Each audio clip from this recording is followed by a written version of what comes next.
বিসমিল্লাহ। প্রথম প্রশ্ন, মাহে রমজানে কখন কোন সময়গুলোতে দোয়া করলে দোয়া কবুল হয়? খুব সুন্দর প্রশ্ন। রমাদান মাসে একে তো সারাদিন রোজা রেখে পুরো দিনভর যে কোনো সময় দোয়া করলে দোয়া কবুল হয়। হাদিসে নবী সাল্লাল্লাহু আলাইহি সাল্লাম বলেছেন যে দুই ব্যক্তির দোয়া আল্লাহ তাআলা ফিরিয়ে দেন না। এর ভিতরে একজন হলো আস-সায়েম হাত্তা ইফতির, রোজাদার ব্যক্তি ইফতারের আগ পর্যন্ত তার দোয়া কবুল হতে থাকে। সেই যে সাহারি করেছেন তখন থেকে ইফতার আগ পর্যন্ত আপনার দোয়া কবুল হয়। হাঁটতে চলতে ফিরতে আল্লাহর সাথে কথা বলেন, দোয়া করতে থাকেন, এটা একটা সময়। আর রমজান মাসে ইফতারের আগ মুহূর্তের সময়টা স্পেশালি দোয়া কবুল হয়।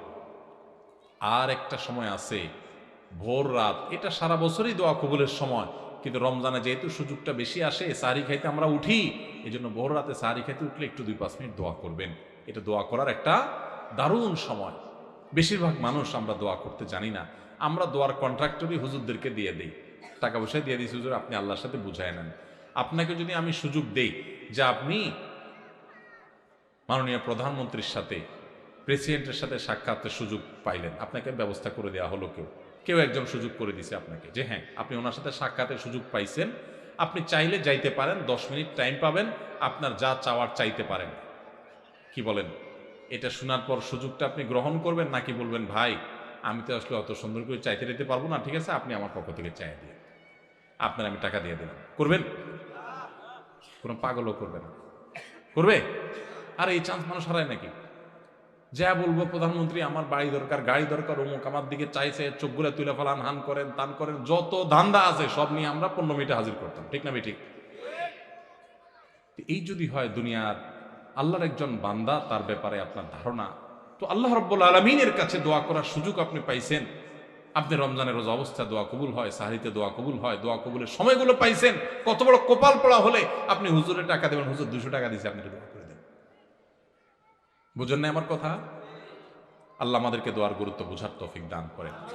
আমরা অনেকে দোয়া করি না কেন? আমরা মনে করি দোয়া করতে অনেক মায়ের পেজ দিয়া বলা লাগে বোধহয়, হুজুররা কি কি কয়, উর্দুতে, ফার্সিতে, আরবিতে কি কি গায়, এগুলা গায়া টাইয়া সুট টুট দিয়া দোয়া টোয়া করা লাগে আল্লাহর কাছে, নাহলে তো আল্লাহ শুনে না। আমি তো এগুলো পারি না, এই জন্য টাকা দিয়ে দিচ্ছি, হুজুর আপনি করে দেন। আসলে কি তাই? আল্লাহ কি এই সমস্ত মায়ের পেজ দেখে? আরে ভাই, যার মুখের ভাষা পর্যন্ত নাই, যে লোকটা বোবা, কিচ্ছু বলতে পারে না, ফেল ফেল করে শুধু চায়া থাকে, আল্লাহ তাআলা আলিমুম বিযাতি সুদূর, আল্লাহ অন্তরের ভাষা পর্যন্ত বুঝেন। কোনো মায়ের পেজ দরকার নাই, শুধু চোখের পানি ফেলে মনে মনে আল্লাহকে আপনার কথা বলেন, আল্লাহ সেটাই কবুল করবেন ইনশাআল্লাহ। দোয়া করবেন না ইনশাআল্লাহ? কোনো কার্পণ্য করবেন না। হুজুরদের কাছে দোয়া চান, হুজুরদেরকে দোয়া করায় টাকা দিতে হবে কেন? ছোট লোকই কেন? হুজুর মানুষ এমনি কিছু হাদিয়া দেন না, আবার দোয়ার কন্ট্রাক্টরে দিয়ে কেন দোয়া করাইতে হবে? আর নিজের দোয়া বেশিরভাগ ক্ষেত্রে নিজেই করার চেষ্টা করব, ঠিক আছে না ইনশাআল্লাহ? রমজানের ওজিফা হিসাবে সারাদিনের কোন আমল করব? 24 ঘন্টার জন্য যদি একটি রুটিন পেতাম তাহলে উপকার হতো। রমজানে ওজিফা হিসাবে সারাদিনের জন্য কোন আমল করবেন? সারাদিনের জন্য একটা জিনিস সবচেয়ে গুরুত্বের সাথে করবেন, যে কোনো গুনাহ করবেন না, কোনো পাপ করবেন না, মুখ দিয়া না, চোখ দিয়া না, হাত দিয়া না, কোনো অন্যায় করবেন না, কোনো মানুষের অধিকার নষ্ট করবেন না, কাউ ক্ষতি করবেন না। সব ক্ষেত্রে সারাক্ষণ চেষ্টা করবেন ভালো মানুষ হয়ে থাকার। এর বাইরে বেশি বেশি কোরআন তেলাওয়াত করবেন, সবচেয়ে বেশি আমল কোরআন তেলাওয়াতের আমল। রমজান মাস কোরআন নাজিলের মাস, সেজন্য কোরআন তেলাওয়াত বেশি বেশি করবেন। এর বাইরে সুবহানাল্লাহ, আলহামদুলিল্লাহ, লা ইলাহা ইল্লাল্লাহ, আল্লাহু আকবার, ইস্তিগফার পড়বেন, মনে মনে হাঁটতে হাঁটতে আল্লাহর সাথে কথা বলবেন, দোয়া করবেন, এই জিনিসগুলো বেশি বেশি করবেন। এর বাইরে রুটিন যদি চান আমার কাছে, তো আমি বলবো ভোর রাতে যখন খেতে উঠবেন, খেতে উঠলে 10টা মিনিট 20টা মিনিট হাতে রাখবেন, আগে খানা শেষ করে এরপরে একটু আল্লাহর কাছে দোয়া করবেন, অথবা আগে দোয়া করে তারপরে খানা খাবেন। একটু ভোর রাতে দোয়া কবুল হয়, এটা সারা বছর আপনি পারেন না, রমজানের সুযোগ আসে, এই সুযোগটা হেলায় হারাবেন না। এই টাইমে আল্লাহ তাআলা যেছে যেছে মানুষকে দোয়া কবুল করেন। আমি এর আগে বিভিন্ন জায়গায় বলেছি, বাংলাদেশের একটা প্রসিদ্ধ এবং প্রথম সারির একটা বিজনেস প্রতিষ্ঠানের এক ভাই, তিনি আমাকে তার অফিসে দেখা হওয়ার পর কিছুদিন আগে, আজকেও তাদের অফিসে আমি গিয়েছি একটা কাজে, তো আমাকে দেখা হওয়ার পর বলছে ভাই একটু আসেন, ওনার অফিসে উনি বসালেন, চা খাওয়ালেন, এরপরে বললেন যে ভাই আপনার একটা আলোচনা থেকে আমার জীবন পরিবর্তন হয়ে গেছে। আমি বললাম কি? আমি বলছি কোনো ভালো কাজ শুরু করছে? উনি বললেন না ভাই, কাহিনী ভিন্ন। কাহিনী হলো আমার এমন এক রোগ হয়েছে, এই রোগের জন্য দেশের সকল ট্রিটমেন্ট তো আমি নিলামই, দেশের বাইরেও বহু ট্রিটমেন্ট করেছি, কিন্তু কোনোভাবে আমার রোগ ভালো হয় নাই এবং আমার ট্রিটমেন্ট হয় নাই, আমি জীবনের আশা ছেড়ে দিছি। এরকম ভয়াবহ পরিস্থিতিতে আমার কোম্পানির থেকে চাকরিও নাই, কারণ আমি কাজ করতে পারি না, অসুস্থ। তো আমি গ্রামে চলে গেছি মরার অপেক্ষা, যে এখন আর বাঁচার কোনো সুযোগ নেই। ডাক্তার বলছে যে শেখ জিকোদিন যা খাইতে চান খান, আর কোনো ট্রিটমেন্ট নেই। বলেন যে আমি গ্রামে চলে গেছি, আশা ছেড়ে দিছি, অনেক কষ্ট যন্ত্রণা রোগের কারণে মারা যাব এরকম একটা অবস্থা। হঠাৎ করে আপনার একটা ভিডিও দেখলাম, ভোর রাতে তাহাজ্জুদের সময়ের দোয়া আল্লাহ ফিরিয়ে দেন না। তখন আল্লাহর কাছে চাওয়া শুরু করলাম, প্রতিদিন ভোর রাতে উঠে কান্নাকাটি, দোয়া, মুনাজাত, খুব চোখের পানি ফেলা। আল্লাহ সবাই যেটা পারে না তুমি সেটা পারো, দোয়া করতে শুরু করলাম। উনি বলেন হঠাৎ করে একদিন তাহাজ্জুদের সময় উঠে খুব দোয়া কান্নাকাটি করলাম, খুব সিজদা করলাম, খুব চোখের পানি ফেললাম আল্লাহর কাছে, চিৎকার করে বাচ্চা পোলার মতো কাঁদলাম। বলেন যে হুজুর বিশ্বাস করবেন, ওই দিন তাহাজ্জুদ পড়ে শেষ করার পর থেকে আমার শরীর থেকে সমস্ত রোগ উধাও হয়ে চলে গেছে। আজকেও তার সাথে দেখা করে আসছি। ইন্টারেস্টিং বিষয়, আজকেও ওই লোকের সাথে আমি দেখা করে আসছি, একটা কাজে গেছিলাম তার অফিসে। আজকেও ওই ভাইটা আমাকে বললেন যে ভাই, এরপর আমি শুধু সুস্থ হয়েছি তা না, আমি আমার কোম্পানিতে আবার ফিরে আসছি।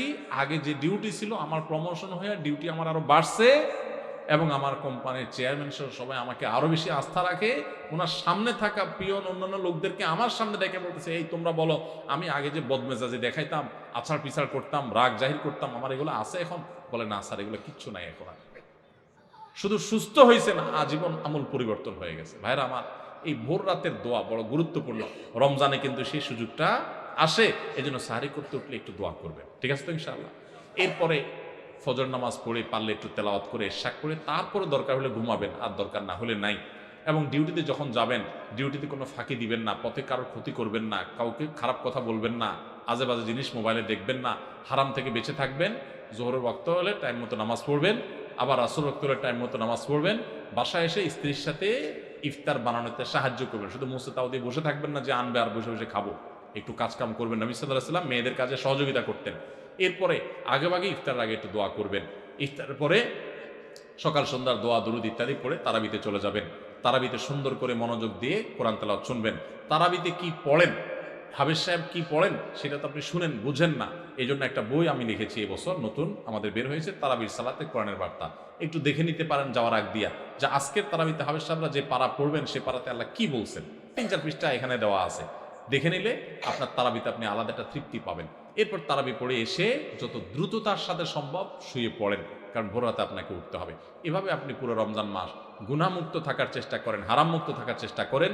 অন্য আমল করতে পারেন আর না পারেন, এটা হবে সবচেয়ে বড় সার্থকতা ইনশাআল্লাহ। তারাবির নামাজের নিয়ত, দোয়া ও মুনাজাতের দোয়া কোনটা এবং কিভাবে পড়ব? তারাবির নামাজের আলাদা নিয়ত নাওয়াইতু আন কি জানি উসাল্লি লিল্লাহি, আমার জানা নাই আসলে, কোরআন হাদিসে পাই নাই, তো এগুলো তো আপনাদের তো শুনছি। আচ্ছা, আরেকটা কি তারাবির দোয়া মুনাজাত। তারাবির দোয়া ওই যে 4 রাকাত পর পর কি পড়ে, সুবহানাজিল মুলকি ওয়াল মালাকুতি, আমি এর দূরই পারি শুধু। এরপরে কি আছে, আচ্ছা কি কি জানি আছে। তো এগুলো আসলে কোনো কোরআন হাদিসে নাই, যেহেতু কোরআন হাদিসে নাই সেজন্য আমি পাই নাই। কোরআন হাদিস থাকলে তো পাইতাম। বুঝতে পারছি কথা? আমরা একসময় দেখছি যে ইয়াং পোলাপান তারাবি পড়তে যায় না। কিরে বাবা তারাবি পড়তে যাস না কেন? বলে হুজুর এখনো তারাবির দোয়া মুখস্থ হয়নি। বুঝতে পারছেন? তো তারাবির নামাজের জন্য 4 রাকাত পর পর দোয়া পড়া, এটা তারাবির সাথে এর কোনো সম্পর্ক নাই, দোয়া পড়ার কোনো প্রয়োজন নাই। 4 রাকাত পর একটু অবসর দেয় ইমাম সাহেব, এটা রেস্ট। আপনি এটা একটু পানি খাবেন, দরকার একটু হাত পা এদিক সেদিক করবেন, একটু রেস্ট করবেন, একটু শরীরটা এলায়া বসবেন, দরকার একটু পেশা বজু করে চলে আসবেন। এটা হলো রেস্টের সময়। তারাবি মানে হলো আরাম করে করে পড়া, 4 রাকাত পর রেস্ট দেওয়া। ওই মধ্যপ্রাচ্যের লোকরা, মিডিল ইস্টের লোকেরা আছে, আমাদের দেশেও কোনো কোনো মসজিদে দেখা যায় 4 রাকাত পর পর একটু খেজুর, একটু পানি, একটু চা একটু খায় মানুষ। তো এটা তো রেস্টের সময়, আপনি রেস্ট না করে কি করতেছেন? ইমাম সাহেব এতক্ষণ পড়ছে, হাফেজ সাহেব দুমায়া টানছে, আপনি তো এতক্ষণ শুনছেন বসে, কোনো ডিউটি ছিল না। এখন 4 রাকাত পর বরং আপনি আরো ডিউটি শুরু করে দিচ্ছেন, সুবহানাজিল মুলকি ওয়াল মালাকুত। তাহলে রেস্ট হলো না রেস্টে উল্টাটা হইলো? এগুলার কোনো প্রয়োজন নাই, এগুলো কোরআন হাদিসে নাই। কোরআন হাদিসে যেটুকু আছে সেটুকু আপনি তারাবির নামাজে তেলাওয়াত সুন্দর করে মনোযোগ দিয়ে শুনবেন, নামাজ সুন্দর করে পড়বেন, বাস শেষ। এর বাইরে আলাদা কোনো নিয়ত বা দোয়ার প্রয়োজন নাই। মহিলারা কি ইতিকাফ করতে পারবে? যদি পারে তাহলে কোথায় ও কিভাবে করা উত্তম, নিয়ম জানলে উপকৃত হব। মেয়েরাও ইতিকাফ করতে পারবে। মেয়েদের ইতিকাফ হানাফি মাযহাব অনুপাতে বাসার এক কোণে নিভৃতে কোনো একটা কক্ষে তিনি বসে ইবাদতবন্দি করবেন শেষ দশক। একান্ত প্রয়োজন না হলে সে বাসা থেকে সে রুম থেকে বের হবেন না। টয়লেট যদি বাইরে থাকে তাহলে সেজন্য বের হবেন, এছাড়া ওখানে বসে ইবাদতবন্দি করবেন। যদিও অন্যান্য ওলামা একরাম যেমন সৌদি আরব ওলামা একরাম তাদের মতে মসজিদ মেয়েরা ইতিকাফ করতে পারে, এবং সেক্ষেত্রে মেয়েদের জন্য সেরকম নিরাপদ সেরকম পরিবেশ থাকার শর্ত তারাও দেন। তো এটা নিয়ে ওলামাদের মধ্যে দুই রকমের মত আছে। রমজানে এতেকাফের ফজিলত কি, এতেকাফের সঠিক নিয়ম কি, এতেকাফ থাকা অবস্থায় কি করা যাবে আর কি করা যাবে না একটু বিস্তারিত জানাবেন। কারণ আমাদের দেশে এতেকাফ এমন কঠোর করা হয়, ভয়ে কেউ এতেকাফে বসে না। ঠিক বলছেন, প্রশ্নকর্তার সাথে আমি একমত। অনেকে মনে করে এতেকাফে বসলে আর কোনো কথা বলতে পারে না, 10 দিনের জন্য মুখে তালা দিয়ে দিতে হয়। একটা বোগাস কথা, ফালতু মাসালা। কে বলছে আপনাকে এতেকাফে বসলে কথা বলা যাবে না? আপনি বাইরে থাকতে যেরকম কথা বলতেছেন এতেকাফে বসলেও কথাগুলো বলা যাবে। অনেকে মনে করে এতেকাফে গেলে বোধহয় পাথরের মতো থাকতে হয়। না, আপনি বাসায় যেভাবে থাকতেন মসজিদেও ওইভাবেই থাকবেন। শুধুমাত্র মসজিদের আদব লেহাজ যেগুলো সেগুলো বিশেষভাবে একটু খেয়াল করবেন, ব্যাস ইবাদতবন্দি করবেন। এতেকাফ এমন একটা আমল ভাই, আমি এখানে যত মানুষ আছেন যদি জিজ্ঞাসা করি আপনাদের জীবনে কার কার রমজানের শেষ 10 দিন মসজিদে এতেকাফ করার সুযোগ হয়েছে, আমার তো মনে হয় না যে 20টা হাতে উঠবে। অথচ ভাইরা, রমজানের সবচেয়ে গুরুত্বপূর্ণ আমলগুলোর একটা হলো রমজানের শেষ 10 দিন ইতিকাফ করা। আমাদের প্রিয় নবী সাল্লাল্লাহু আলাইহি সাল্লাম, আপনারা অবাক হবেন জানলে, উনি রমজানের রোজা ফরজ হয়েছে যখন 2 বা 3 হিজরিতে, তখন থেকে নিয়ে ওনার মৃত্যু পর্যন্ত, ওয়াফাত পর্যন্ত 1 বছরও রমজানে ইতিকাফ ছাড়েন নাই। যে আমলটা আপনার নবী কোনো বছর রমজানে ছাড়তেন না, সেটা আপনি সারা জীবনে একবারও করেন নাই। চরম শত্রুর সাথেও তো মানুষের এরকম বৈপরীত্য হয় না। সেখানে নবীর উম্মত হয়ে যে আমল আপনার নবী জীবনে কোনোদিন ছাড়েন নাই, সেটা আপনি জীবনে কোনোদিন করেন নাই। কত বড় কপাল পড়া ভাইরা আমার। ইতিকাফটা কি জানেন? কারোর বাড়িতে কারোর পায়ে জড়ায় ধরে আমরা পড়ে থাকি না? অনেক সময় দেখা যায় না, কিছু গরিব মানুষ, কিছু ফকির ভিক্ষুক দেখা যায় পাও জড়ায় ধরে সাহায্য দিয়ে যান, তখন না দিয়ে পারে মানুষ। কারোর দরজার সামনে যায় বসে গেলেন, ভাই যেভাবে হোক দেন। এতেকাফটা হলো অনেকটা এরকম, আপনি কাপড় গাঠি বোসকা নিয়ে, কাপড় চোপড় নিয়ে, কাঁথা বালিশ নিয়ে আপনি আল্লাহর ঘরে যেয়ে চলে গেলেন, আল্লাহ মাফ করা ছাড়া আমি আসবো না। এতেকাফে যদি কেউ থাকে শেষ 10 দিন, এতেকাফকারী ব্যক্তি মসজিদে যদি শুয়েও থাকে সে লাইলাতুল কদর পায়। কারণ এতেকাফ করাটাই একটা ইবাদত। সে মসজিদে এতেকাফে আছে মানে হলো সে ইবাদতেই আছে। বুঝেন নাই কথা ভাইরা আমার? এই জন্য রমজানের শেষ 10 দিন ইতিকাফের নিয়ত করেন। যুবকরা আরো বেশি নিয়ত করেন। আমি আমার যৌবন বয়স থেকে, ছাত্র জীবন থেকে আমি ইতিকাফ করার চেষ্টা করি। আপনারা যুবক আছেন যারা, 4-5 জন বন্ধু যারা নামাজি, ভালো মানুষ, ভালো কয়েকজন মানুষ মিলে মসজিদে ইতিকাফ। আমাদের সমাজে ভালো মানুষের বড় অভাব। আজকাল কিশোর গ্যাং আমাদের দেশে শুরু হয়েছে। যুবকরা নানান ভুল পথে চলে যাচ্ছে। এগুলো থেকে বাঁচাবার জন্য তাদেরকে মোরালিটি দেন। আমাদের শিক্ষা থেকে ধর্ম চলে যাচ্ছে, সব জায়গা থেকে ধর্ম বিদায় করে দেওয়া হচ্ছে, সাংস্কৃতিক আগ্রাসন চালানো হচ্ছে, সন্তানদের ধর্মহীন করা হচ্ছে। এর পরিণতি যে কত ভয়াবহ সেটা আমরা এখনই দেখতে পাচ্ছি, সামনে হয়তো আরো বেশি দেখতে পাবো। কয়দিন আগে দেখেন নাই যে শিক্ষক আর ছাত্র মিলে মদ খাচ্ছে কোথায়, কেন দেখেন নাই? ভিডিও সব টিভিতে নিউজ হয়েছে, পত্রিকা নিউজ, দেখেন নাই? কোথায় চলে গেছে সমাজ? এই অবস্থা থেকে যদি বাঁচাতে চান, সন্তানদেরকে আল্লাহমুখী করেন, কোনো বিকল্প পথ নাই।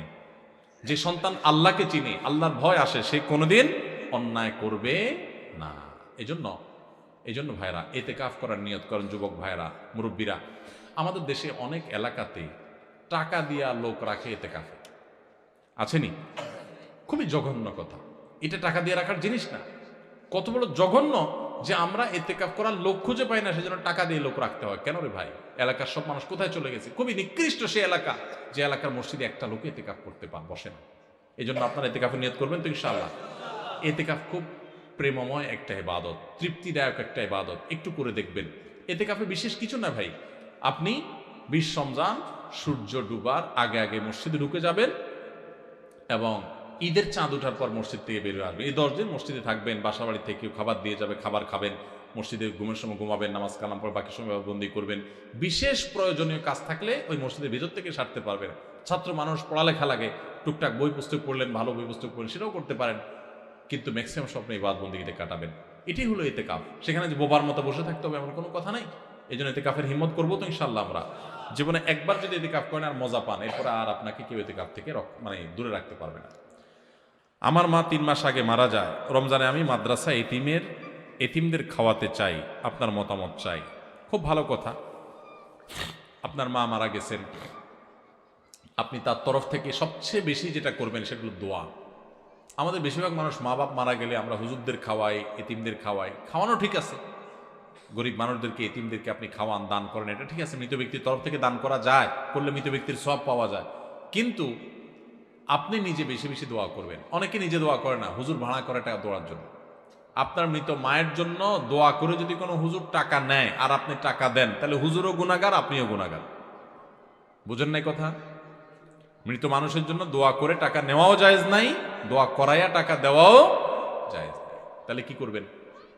তাহলে নিজের মায়ের জন্য নিজে একটু আল্লাহর কাছে দোয়া করবে। আমরা বলি আমরা কি দোয়া করতে জানবো? কেন জানবেন না? কেন জানবেন না? দোয়া করতে না জানার তো কারণ নাই। অতএব দোয়া করবো তো ইনশাল্লাহ আমরা। আল্লাহ আমাদেরকে তৌফিক দান করবে।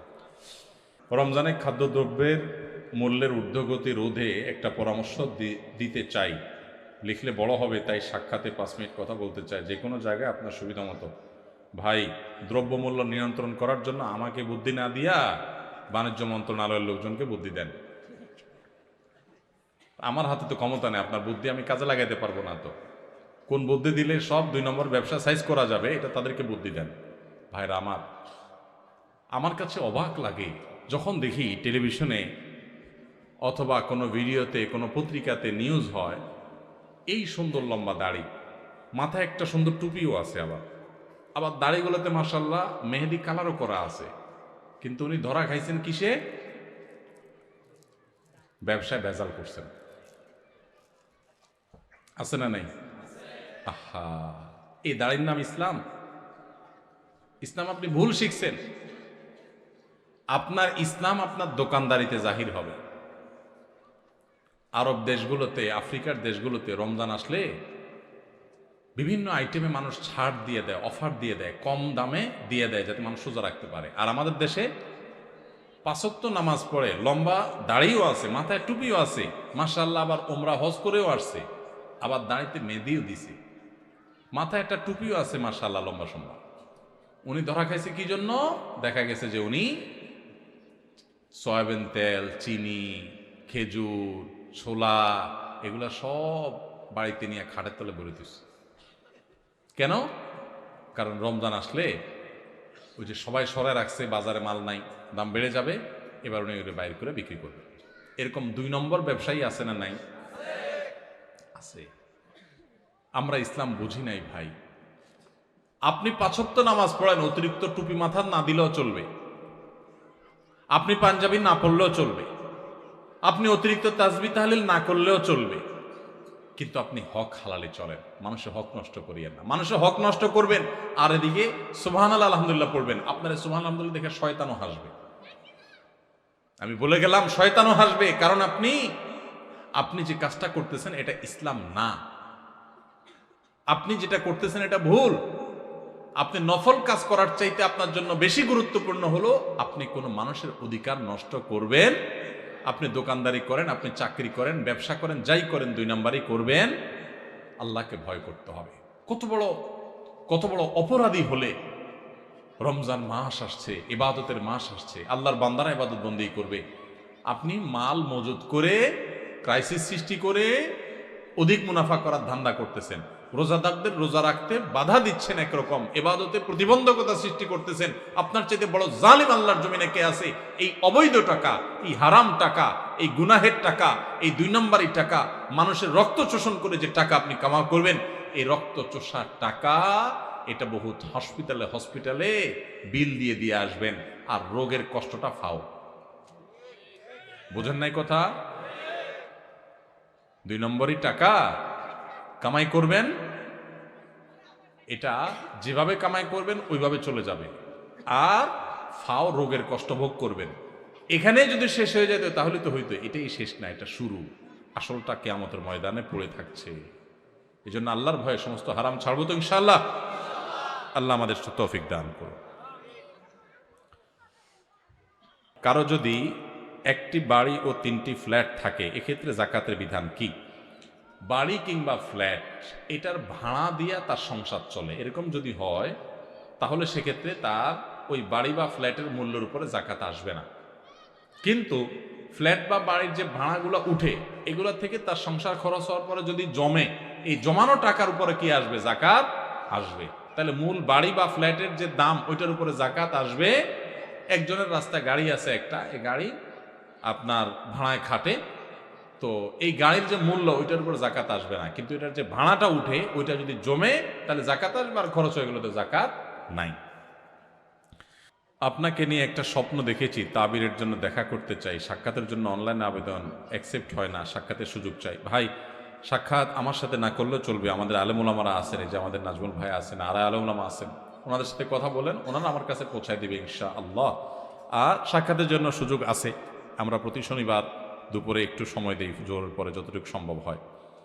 কাউকে নামাজের আহ্বান জানালে সে যদি ভুল বুঝে বলে জ্ঞান দিও না, সেক্ষেত্রে আমার করণীয় কি? এটা হলো আমাদের দেশের সমস্যা। কাউকে ভালো কিছু বললে কি বলে? জ্ঞান দিতে এসো না। মানে আমার এত জ্ঞান উপচে পড়তেছে, তোমার জ্ঞান রাখার জায়গা আর নাই। ভাবটা এরকম না? মানে এটাকে বলে চুরি চুরি আরো সিনা চুরি। নামাজ পড়ে না বেনামাজি, আরেকজন যখন নামাজের আহ্বান করছে বলবে ভাই তোমার শুক্রিয়া, থ্যাংক ইউ সো মাচ, তুমি আমার একটা ভালো কাজের কথা বলছো ভাই, ঠিক আছে দোয়া করো, আমি চেষ্টা করি ভাই। এটা না ইমানদারের কথা। আর জাহেল এবং মূর্খ মানুষের কথা হলো ভাই জ্ঞান দিতে আসিস না এত। তার মানে তোমার জ্ঞান আছে, তোমার জ্ঞান থাকলে তুমি নামাজ পড়তে যাইতা। তুমি যে অজ্ঞানী, তুমি যে মূর্খ, এটা তো তুমি প্রমাণ করছো তোমার কর্ম দ্বারা। আর যদি বলো না নামাজ পড়তে হবে এটা আমি জানি, তো যাই না শুনেও যদি নামাজ না পড়ো তো তোমার মুগুর তো ডবল পড়বে কিয়ামতের ময়দানে। আমাদের দেশে অনেক সময় অন্যায় কাজের থেকে মানুষ বাধা দিলে বা ভালো কাজের নির্দেশ করলে আমরা অনেকে বলি জ্ঞান দিতে আইসো না। এটা অহংকারের কথা, এটা কোনো বিনয়ী মানুষের কথা না। আপনাকে যদি কেউ ভালো কাজের উপদেশ দেয় তো আপনার তো সৌভাগ্য, আপনি সেটাকে ভালোভাবে নিবেন। আলহামদুলিল্লাহ, একটা মানুষ আমাকে ভালো কাজ করতে বলছে, খারাপ কাজ করতে তো বলে নাই। অতএব জ্ঞান দিতে আইসো না, এটা অহংকারের কথা, এটা কোনো মুসলমানের কথা না। জ্ঞান দিতে আইসো না মানে কি? আপনার জ্ঞান থাকার পরও যদি আরেকজন জ্ঞান দেয় আপনি শুকর আদায় করবেন, আলহামদুলিল্লাহ আমাকে স্মরণ করাই দিছে। আল্লাহ বলেছেন ওয়াযাক্কির ফাইন্না যিকরা তানফাউল মুমিনিন। আর ইমানদারদেরকে জানা কথাটাও স্মরণ করাই দাও। নামাজ ফরজ সেও জানে, আবারও বলো, বললে তার লাভ হয়, তার বিবেক বিবেচনা বোধ জাগ্রত হয়। এই জন্য বারবার স্মরণ করাইতে আল্লাহ বলছেন, আপনি বলছেন জ্ঞান দিতে এসো না। তাহলে বোঝা গেল এটা কোনো ইমানদারের কথা না। কেউ যদি আপনাকে ভালো কাজের পথে আহ্বান করে, পারলে তার ডাকে সাড়া দিবেন, আর না পারলে চুপ থাকবেন, কিন্তু অহংকার করবেন না। অহংকারী কিন্তু হেদায়েত থেকে মাহরুম হয়, বঞ্চিত হয়। এই কপাল পোড়ারা সঠিক পথে আসতে পারে না। বিধবা বিবাহ সম্পর্কে খুবই খারাপ ধারণা রাখে সবাই। বিধবা বিবাহ সম্পর্কে খুবই খারাপ ধারণা রাখে সবাই, বলে চরিত্র ভালো না তাই বিয়ে বসেছে। ইসলাম কি বলে? আত্মীয়রা খুব হাসাহাসি করে, এর মাসালা কি? আমাদের সমাজে যে সমস্ত অসভ্যতা, নোংরামি এবং নিকৃষ্ট কালচার আছে, এর মধ্যে একটা হলো এটা। একজন নারী তিনি যদি তার স্বামী হারা হন, হতে পারে স্বামীর সাথে বিচ্ছেদ হয়ে গেছে বা স্বামী মারা গেছে, তাহলে ইসলামের দৃষ্টিতে তিনি অন্যত্র বিবাহ বসার প্রয়োজন হলে বিবাহ করাটাই হলো উত্তম। এলাকাবাসীর কর্তব্য তার বিবাহের ব্যবস্থা করা। আমরা বিবাহের ব্যবস্থাতে করি না, উল্টা বরং ওই বেচারি ভদ্র মহিলাকে নানা কটু কথা আমরা শুনাই। একজন মানুষ তার চরিত্র হেফাজতের জন্য বিয়ে করলে সেটা কি ভালো না খারাপ? তো ভালো কাজ করার পর যদি আপনি একটা মন্দ কথা বলেন, তো মনে রাখবেন আল্লাহ সুবহানাহু ওয়া তাআলা কোরআনে বলেছেন তাহসাবুনাহু হাইয়িনা ওয়া হুয়া ইনদাল্লাহি আযীম। তোমরা কারোর চরিত্র সম্পর্কে একটা খারাপ কথা বলাটাকে সাধারণ কথা মনে করছো, আল্লাহর কাছে এটা অনেক বড় ব্যাপার, অনেক বিশাল বড় অপরাধের কথা। এই জন্য কোনো বিধবা বিয়ে করতে চাইলে কখনো খবরদার খারাপ কথা বলবেন না। কোনো তালাকপ্রাপ্তা নারী তালাকের মুখোমুখি হয়ে গেছেন, তাকে নিয়ে বাজে কথা বলবেন না, কারণ তার মনে অনেক ব্যথা। এমনি স্বামী মারা গেছে, এমনি বিচ্ছেদ হয়ে গেছে, কেউ বিচ্ছেদ চায় না, হয়ে গেছে, সেটা যে কারণেই হোক তাকে আবার কষ্ট দিবেন না। একজনের ঘর পোড়ার মধ্যে আলো পোড়া দিতে যাবেন না, একজনের কষ্টকে লবণ দিয়ে কষ্ট বাড়াতে যাবেন না। এই জন্য কোনো মেয়ে যদি বিধবা বিয়ে করতে চায়, অ্যাপ্রিসিয়েট করবেন, উচিত সমাজের মানুষ তার বিয়ের ব্যবস্থা করা, কারণ দিন শেষে তিনি মানুষ, তার বিয়ের প্রয়োজন হতে পারে। একজন নারী শুধুমাত্র জৈবিক প্রয়োজনেই শুধু বিয়ে করতে হয় তা কিন্তু না ভাইরা আমার। আমাদের এই সমাজ এত ভয়াবহ একটা অবস্থায় সমাজে বিরাজ করছে যে একজন বিধবা একা একা সমাজে চলা তার জন্য কঠিন হয়, তার একজন পুরুষ গার্ডিয়ানের দরকার হয়, চলাফেরা করতে অসুবিধা হয়, নানান লোকের কুদৃষ্টি পড়ে, তার জীবনযাত্রাটা কঠিন হয়। এই ভদ্র মহিলার বিয়ে করাটাই বরং উচিত। অতএব কোনো বিধবা মহিলা বিয়ে করলে যদি কেউ কটু কথা বলে, সে আল্লাহর জমিনের সবচেয়ে বড় পাপিষ্ট, সবচেয়ে বড় খারাপ মানুষগুলোর একটা। হোক তার মুখে মুখ ভর্তি দাড়ি, হোক সে অনেক বড় হাজী সাহেব, হোক সে অনেক বড় হুজুর, কিন্তু সে আল্লাহর খাতায় অনেক বড় ফাসেক, আল্লাহর কথায় সে একজন জালেম, আল্লাহর খাতায় সে একজন খারাপ মানুষ, নিকৃষ্ট মানুষ, কারণ একজন বিধবার অধিকার সে বঞ্চিত করছে। আমার দেশে মহিলারা স্বামী মারা গেলে একটা দুটা বাচ্চা হয়তো আছে বা বয়স অনেক কম, আর এটা বিয়ে চাইলেও করতে পারে না। কত খারাপ বানিয়ে ফেলেছি আমরা সমাজটাকে। এই জন্য দৃষ্টিভঙ্গি বদলান। যে সমস্ত মেয়েরা বিধবা হয়েছে তাদের বিয়ে দিতে বরং সাহায্য করবেন, উৎসাহিত করবেন, তাদেরকে সাইদা বলবেন যে কোনো লজ্জার ব্যাপার নাই, আমরা তোমার নেতৃত্বে তোমার বিয়ের ব্যবস্থা করব, আমরা সবাই সহযোগিতা করব। তার বিয়ের জন্য উদ্যোগ নেবেন, চেষ্টা করবেন না ইনশাআল্লাহ। আমাদের এই সমাজের সমস্ত খারাপ বদ অভ্যাস, খারাপ স্বভাব, খারাপ কালচার, অপসংস্কৃতি, এগুলোকে মাটির নিচে দাপন করে সমাজটাকে সুন্দর করতে হবে আমাদের, ঠিক আছে না ইনশাআল্লাহ? আল্লাহ আমাদের তৌফিক দান করুন। বাবার সম্পত্তিতে মেয়েদের হক সম্পর্কে বলবেন, এ বিষয়ে আমি বিভিন্ন জায়গায় বলি, প্রায় বলার চেষ্টা করি। দেখুন, বাবার সম্পদে, মায়ের সম্পদে ছেলেদের যেরকম হক আছে, মেয়েদেরও কি আছে? হক আছে। কয়জন মানুষ বাবার সম্পদে বোনের হক দিয়ে দিছেন? বুকে হাত রেখে দাঁড়ায় বলতে পারবেন এরকম মায়ের পুত কয়জন আছে? খুব কম। মেয়েদের ঠকানোর জন্য আমরা সবাই সংকল্প করে ফেলছি। অনেক বড় বড় হাজী সাহেব, গাজী সাহেব, আলেম সাহেব, সভাপতি সাহেব, সেক্রেটারি সাহেব, অনেক সাহেব আছে দেখবেন, দাড়িওয়ালা সাহেব, টুপিওয়ালা সাহেব, জুব্বাওয়ালা সাহেব, লম্বা জুব্বাওয়ালা সাহেব, অনেক সাহেব আছে দেখবেন। এই জায়গা দেখবেন কবি নীরব, বোনের হক দেয় নাই। আমি বিভিন্ন জায়গায় জিজ্ঞাসা করি, আপনাদের এখানে আছেন কেউ? বেশিরভাগ ইয়াং যুবক, এখনো বাবা মা বেঁচে আছেন আলহামদুলিল্লাহ। তো যুবকদেরকে আমি বলতে চাই, আপনার বাবা মা যেদিন চোখ বন্ধ করে ফেলবেন, মারা যাবেন, বাবা মার সম্পদে পাই পাই করে হিসেব করে বোনদের হক বুঝাই দিবেন। বোনদের হক দেওয়ার মানে এই না যে তাদের সাথে সম্পর্ক শেষ হয়ে গেছে। ভাই বোনের সম্পর্ক আজীবন থাকবে, আপনিও যাবেন, সেও আসবে, কিন্তু বাপের সম্পদে তার হক, সন্তান হিসাবে, ছেলে হিসাবে আপনার যেরকম পাওনা আছে তারও কি আছে? পাওনা আছে। হক দিবেন তো ইনশাআল্লাহ? যদি বোনের হক ঠিক মতো না দেন, লম্বা লম্বা সিজদা দিয়ে নামাজ পড়েন, কপালে সিল মেরে দাগ ফালাই দেন, ওয়াজ শুনতে শুনতে কাইতুয়ে চিতুয়ে পড়ে যান, লাভ হবে না। সাপ বলে দিলাম, লাভ হবে না। কিয়ামতের ময়দানে দাঁড়ায় থাকবেন, যেতে পারবেন না জান্নাত। এই বোন দাঁড়ায় থাকবে, এই বোন দাঁড়ায় যাবে সেদিন। দুনিয়াতে হয়তো বোন কিছু বলে না, চক্ষু লজ্জার কারণে বাপের ভাইয়ের হক চাইতে গেলে মানুষ খারাপ বলে, কিছু বলতে পারে না বেচারি। কিয়ামতের ময়দানে কিন্তু ভুল করবে না, দাঁড়ায় যাবে, আল্লাহ এ আমার ভাই আসামি, আমার বাবার সম্পদে আমার পাওনা বুঝায় দেয় না। এক চুলো ছাড়বে না সেদিন, কেউ কাউকে সেদিন। বাপ সন্তানকে ছাড়বে না, সন্তান বাপ মাকে ছাড়বে না। তাহলে ভাই বোন কিভাবে একে অন্যকে ছাড়বে? এই জন্য ভাইরা, দুনিয়া থাকতে যার যার পাওনা বুঝায় দেন, পাই পাই করে আল্লাহ তাআলা বুঝে নেবেন। আল্লাহ আমাদেরকে বুঝার তৌফিক দান করুন। এক বিধবাকে তার এক আত্মীয় অভিভাবক হয়ে বিয়ে দিয়েছে। কিছুদিন পর সে আত্মীয়ের সন্তান অসুস্থ হওয়ায় সে তার স্বামীকে দোষারোপ করে যে, তুই একজনের সংসার জোর করে বিয়ে দিছিস, তাই আমার বাচ্চার এই অবস্থা। তাই কি সত্যি অপরাধ করেছে? মানুষ যে কত কুসংস্কারে ডুবে আছে আমাদের দেশে, এসব প্রশ্ন না দেখলে বোঝার কোনো উপায় নাই। একটা ভালো কাজ করছে, করার পরে তার ছেলে অসুস্থ হয়েছে, এখন বলবে যে হ্যাঁ ওই ভালো কাজ করছি দেখে আমার অসুস্থ হয়েছে। কোনো মানে আছে? কত যে কুকথা মানুষ বলতে পারে। হাত চুলকালে বলে হাত চুলকেছে ডান হাত, তাহলে টাকা আসতেছে। আরে ভাই, ডান হাতের তালু চুলকালে যদি টাকা আসতো, তাহলে সূত্রা পাতা লাগায় লাগায় সারাদিন আমি চুলকাইতাম। বুঝেন নাই কথা?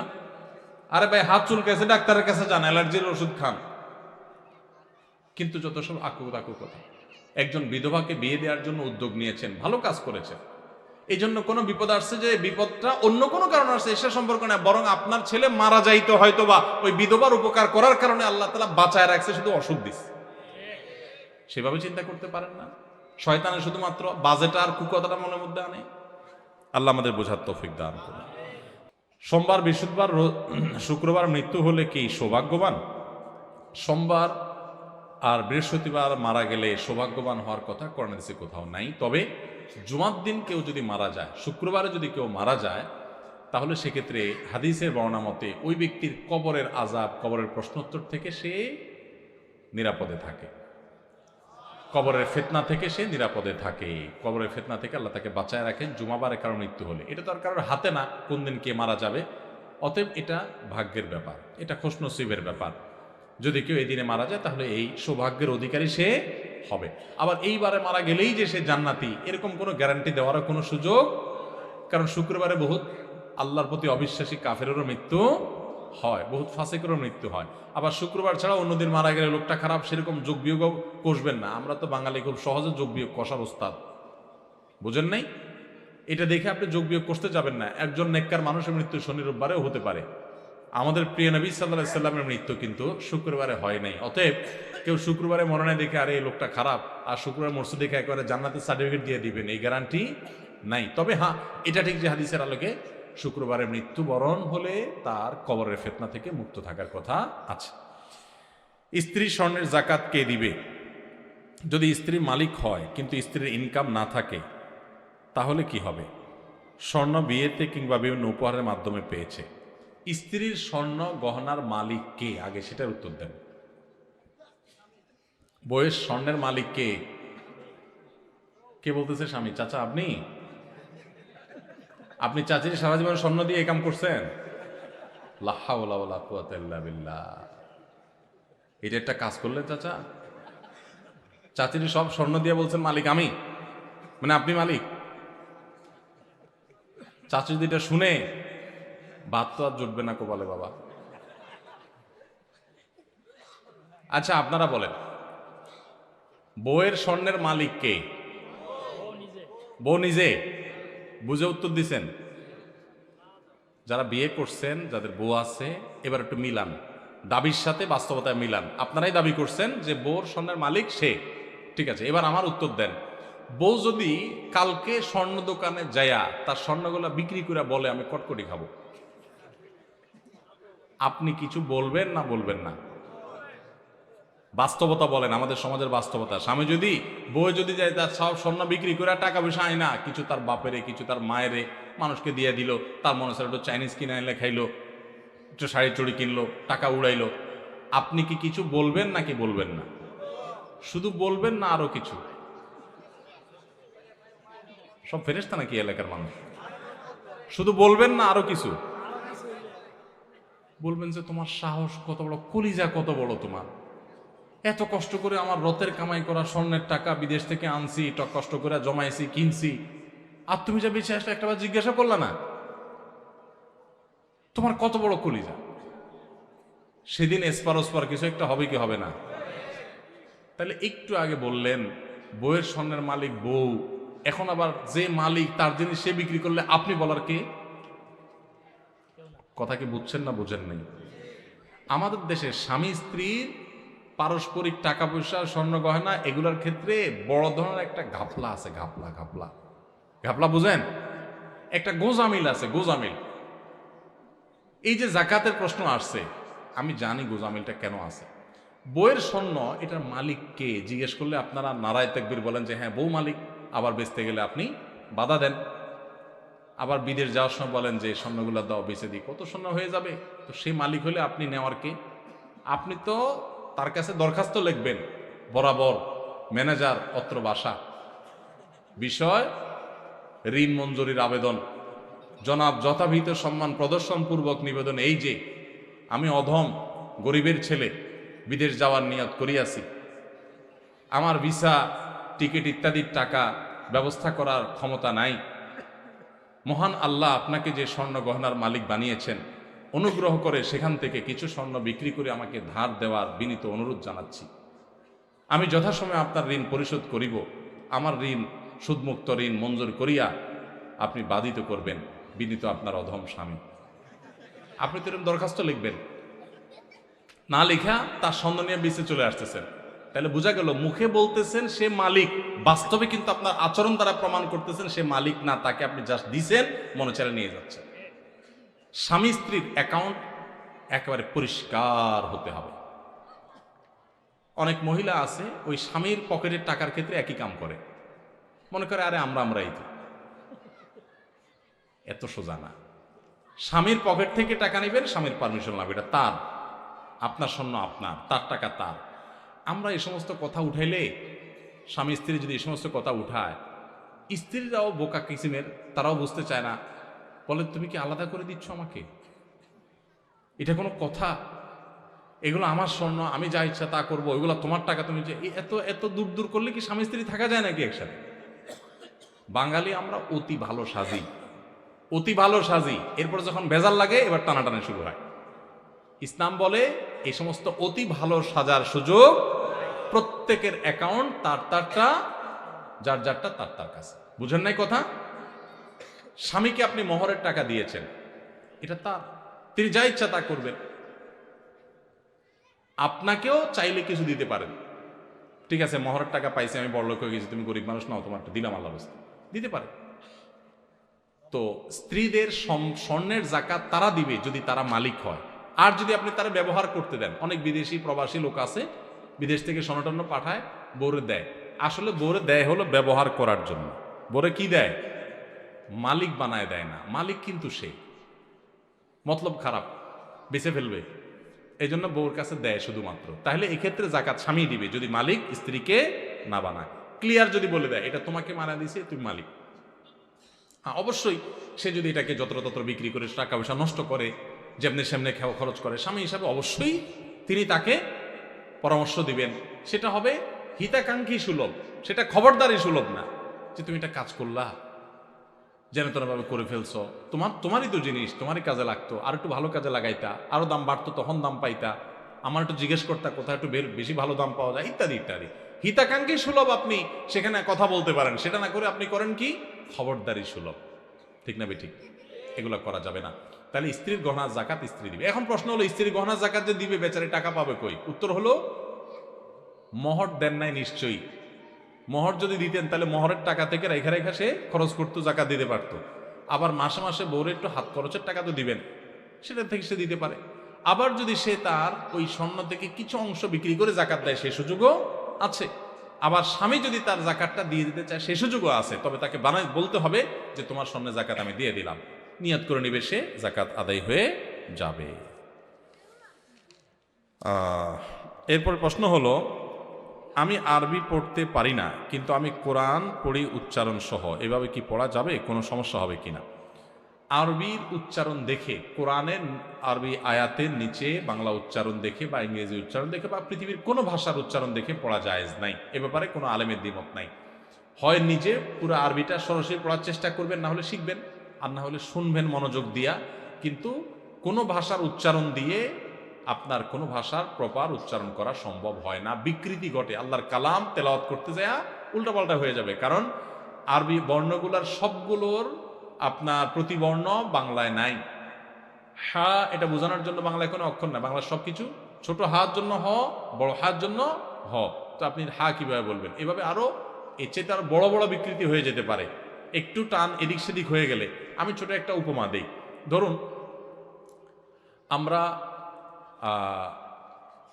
বলি ভাবি বা ভাবা। ভাবা এটা মানে চিন্তা করা, আর বাবা মানে পিতা। জাস্ট একটু বটাকে একটু চাপ দিয়ে বললাম ভাবা, তাহলে তার অর্থ কি? চিন্তা করা। আর ভটাকে চাপ না দিয়া নর্মাল ব করে বললাম বাবা, তার অর্থ কি হবে? একটু এদিক সেদিক করার কারণে অর্থ পরিবর্তন হয়ে গেছে না? আরবি তো এরকম। তো আপনার বাংলার অক্ষর দিয়ে যদি আপনি উচ্চারণ করেন, তাহলে সেটা দেখা যাবে এরকম অনেক কিছু পরিবর্তন হয়ে গেছে, কারণ বাংলায় তো সব অক্ষর নাই ওইটার অনুরূপ। এই জন্য আরবিটা সরাসরি আরবি শিখে তারপরে পড়বেন, আর না হলে শুনবেন, কিন্তু বাংলা উচ্চারণওয়ালা কোরআন কিনবেনও না, বাংলা উচ্চারণ দেখে পড়বেনও না। শুধু বাংলা কেন, কোনো ভাষার উচ্চারণ দিয়ে কোরআন পড়া যাবে না, গুনাহ হবে, এটা করা যাবে না। আপনি সরাসরি আরবি থেকে পড়বেন, কষ্ট হোক, একটু আস্তে আস্তে পড়েন। তবে ওই যে দোয়া ইত্যাদি সেগুলো ভিন্ন কথা, কিন্তু আল্লাহর কালামের ক্ষেত্রে কোনো প্রকার বিকৃতি যেন না হয় সেজন্য উচ্চারণের সাহায্য নেওয়া যাবে না। এমনি দোয়া দুরুদের ক্ষেত্রে সাহায্য নিলেন উচ্চারণের, সেটা ভিন্ন কথা। আমি একজনকে টাকা ধার দিয়েছি, প্রায় 3-4 বছর হয়ে গেছে, দিতে পারছে না, প্রায় 10 থেকে 12 লক্ষ টাকা। এখন কি আমার সেই টাকার জাকাত দিতে হবে? টাকাটা কর্জে হাসানা হিসেবে দেয়া মানে সুদমুক্ত। যদি আপনি কাউকে টাকা ধার দেন, সেই টাকা যদি সে আর না দেয় এবং দেওয়ার কোনো সম্ভাবনাও না থাকে, তাহলে ওই টাকার জাকাত দিতে হবে না, কারণ সে টাকা দিচ্ছেই না এবং একরকম টাকার আশা ছেড়ে দিয়েছেন আপনি, তাহলে ওই টাকার জাকাত দিতে হবে না। যদি কোনো কালে আপনি পান, তাহলে সেক্ষেত্রে আপনাকে কি করতে হবে? জাকাত দিতে হবে, আর না পেলে নেই। কিছুদিন আগে আমরা বেশ কয়েকজন জানাজার সালাতের উদ্দেশ্যে সফরে বের হই। জানাজায় উপস্থিত হওয়ার পর দেখতে পাই 10 মিনিট আগে জামাত শেষ হয়ে গেছে। এমত অবস্থায় উক্ত ওয়াক্তের সালাত আদায় করে তারপর জানাজায় শরীক হতে হবে, নাকি জানাজা পড়ার পর ফরজ সালাত আদায় করা যাবে? আগে ফরজ সালাত আদায় করে পরে জানাজার আদায় বিষয়টি কি উত্তম না অনুত্তম, ব্যাপারে কি জায়েজ না জায়েজ বলতে চাই। ভাই, ফরজ নামাজ সময় হলে আগে ফরজ নামাজ পড়তে হবে, তারপরে জানাজা নামাজ পড়তে হবে। ভাই, অনেকগুলো প্রশ্ন উত্তর আমরা দিয়েছি আলহামদুলিল্লাহ। আলহামদুলিল্লাহ নাহমাদুহু ওয়া নাস্তাঈনুহু ওয়া নাস্তাগফিরুহু ওয়া নু'মিনু বিহি ওয়া নাতাওয়াক্কালু আলাইহি ওয়া নাউযু বিল্লাহি মিন শুরুরি আনফুসিনা ওয়া মিন সাইয়্যাতি আমালিনা। من يهده الله فلا مضل له ومن يضلله فلا هادي له واشهد ان لا اله الا الله وحده لا شريك له واشهد ان محمدا عبده ورسوله ارسله بالحق بشيرا ونذيرا وداعيا الى الله باذنه وسراجا منيرا.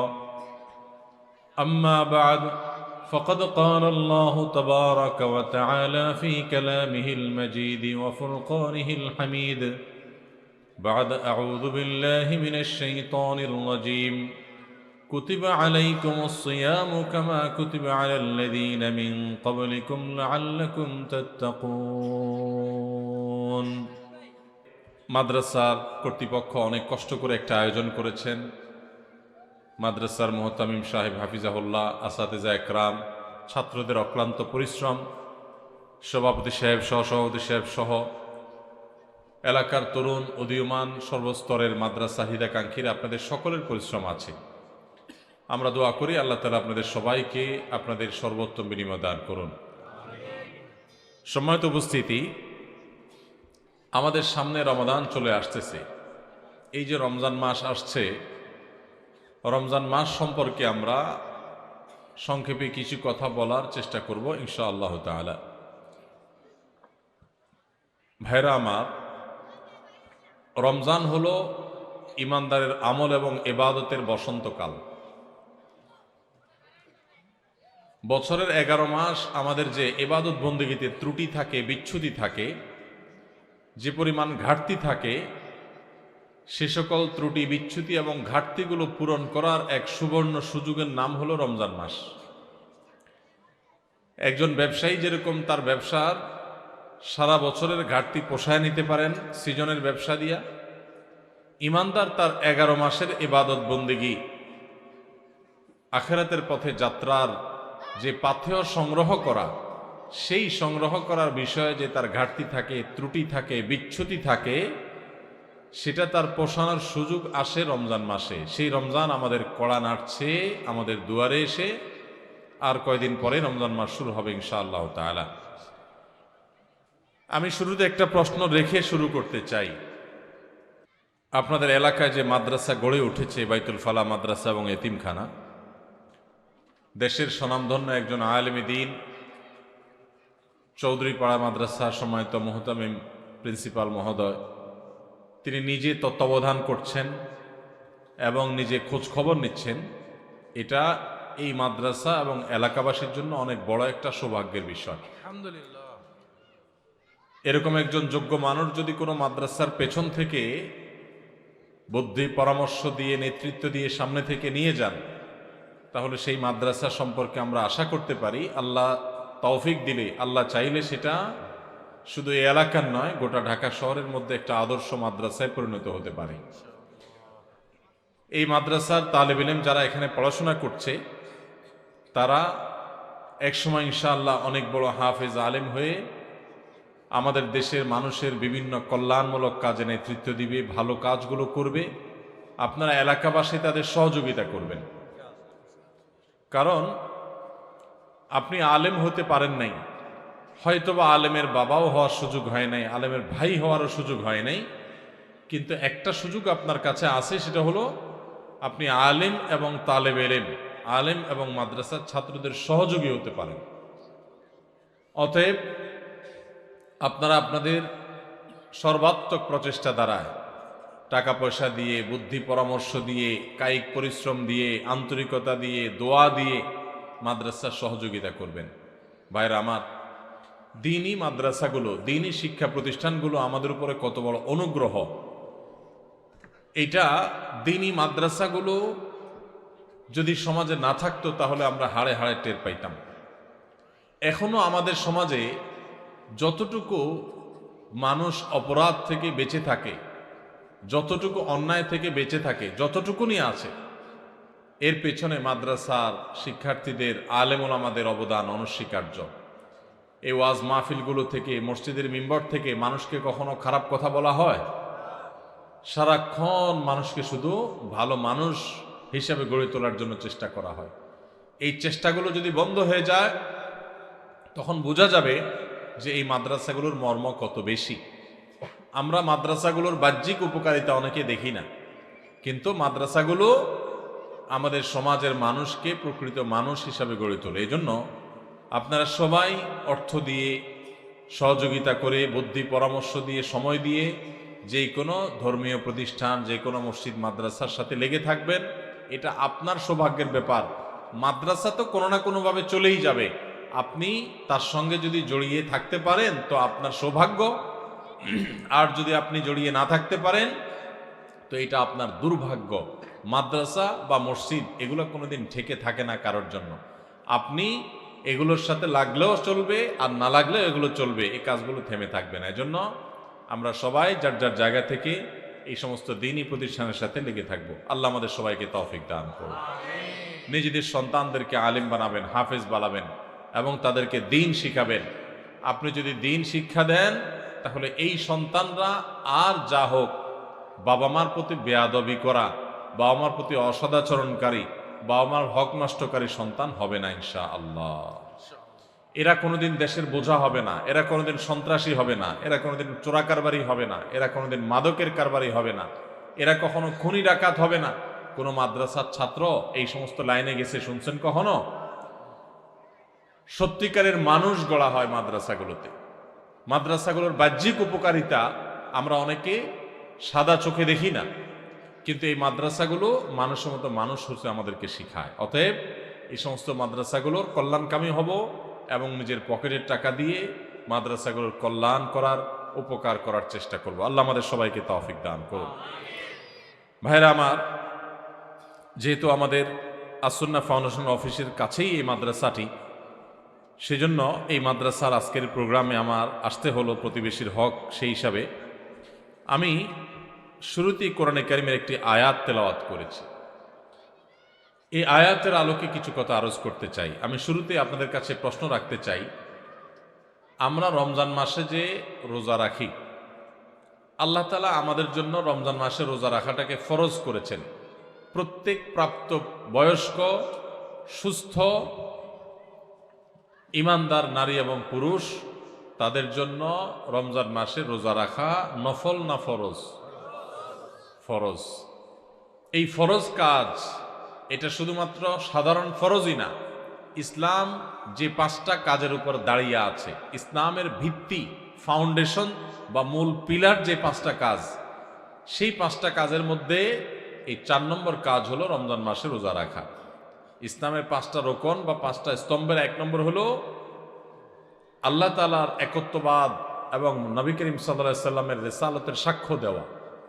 এটা হলো 1 নম্বর ঈমানের রোকন, ইসলামের রোকন। 2 নম্বর রোকন হলো 5 ওয়াক্ত নামাজ পড়া। 3 নম্বর রোকন হলো যাকাত আদায় করা। আর 4 নম্বর রোকন হলো রমজানের রোজা রাখা। আর 5 নম্বর খুঁটি হলো হজ করা। এই যে রমজান মাসে আমরা রোজা রাখি, আমি আপনাদের কাছে প্রশ্ন রেখে আলোচনা শুরু করতে চাই। রমজান মাসে যে আল্লাহ তাআলা রোজা ফরজ করেছেন, এটা কেন ফরজ করেছেন? উদ্দেশ্য কি? আমরা যারা আছি সামনে উপস্থিত, আমরা কে বলতে পারবো? রমজান মাসে যে আল্লাহ তাআলা রোজা ফরজ করেছেন, এটা কেন করেছেন? আর কারোর কোনো উত্তর আছে?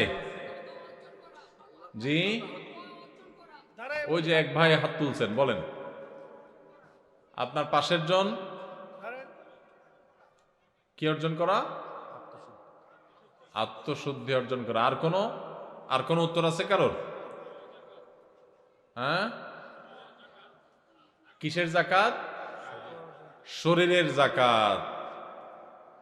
আর কোনো বলেন বাবাজি। তাকওয়া অর্জন করা। আর কারোর কোনো উত্তর আছে?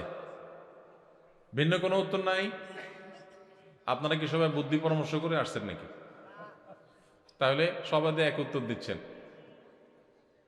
আর কোনো উত্তর নাই? রমজানে আমরা কেন রোজা রাখি, উদ্দেশ্য কি? ত্যাগ স্বীকার করা। হ্যাঁ,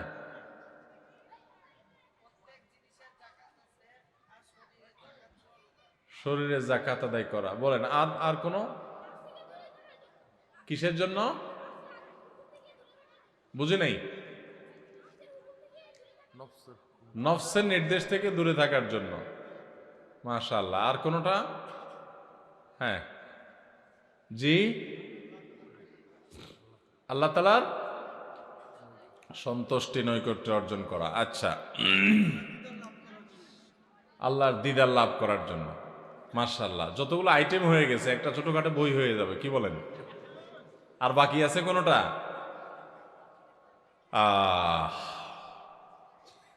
আমরা বেশিরভাগ মানুষ সারা জীবন রমজান মাসে রোজা রাখি।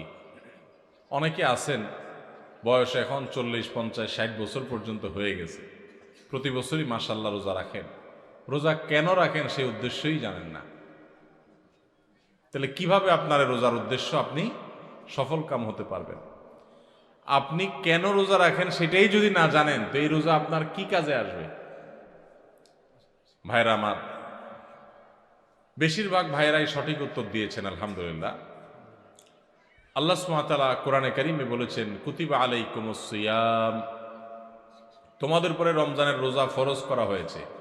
কামা কুতিবা আলাল্লাযীনা মিন ক্বাবলিকুম, যেমন তোমাদের পূর্বে যত জাতি এসেছে পৃথিবীতে সবার উপরে রমজানের রোজা ফরজ করা হয়েছিল। তো একইভাবে তোমাদের উপর রোজা ফরজ করা হয়েছে। সবার উপর রোজা ছিল আর তোমাদের উপরেও রোজা ফরজ করা হয়েছে। তে রোজা কেন ফরজ করা হয়েছে? লাআল্লাকুম তাত্তাকুন, আশা করা যায় এই সম্ভাবনা তৈরি হবে যে রোজা রাখলে তোমরা তাকওয়া অর্জন করতে পারবা, মুত্তাকি হতে পারবা।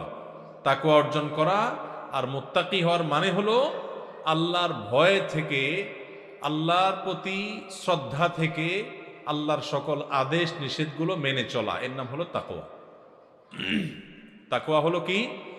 আল্লাহর ভয়ে, যে আল্লাহর সামনে দাঁড়াতে হবে, আল্লাহর সমস্ত আদেশ নিষেধ আমাকে মেনে চলতে হবে, সেই চেতনা থেকে আল্লাহর সমস্ত আদেশ সকল নিষেধগুলো থেকে বেঁচে থাকা, সকল আদেশগুলো মেনে চলা আর সকল নিষেধ থেকে বেঁচে থাকা, এর নাম কি? তাকওয়া। রমজানে আমরা রোজা রাখি মূলত এই তাকওয়া অর্জন করার জন্য। তাকওয়া শিখায় আমাদেরকে রোজা।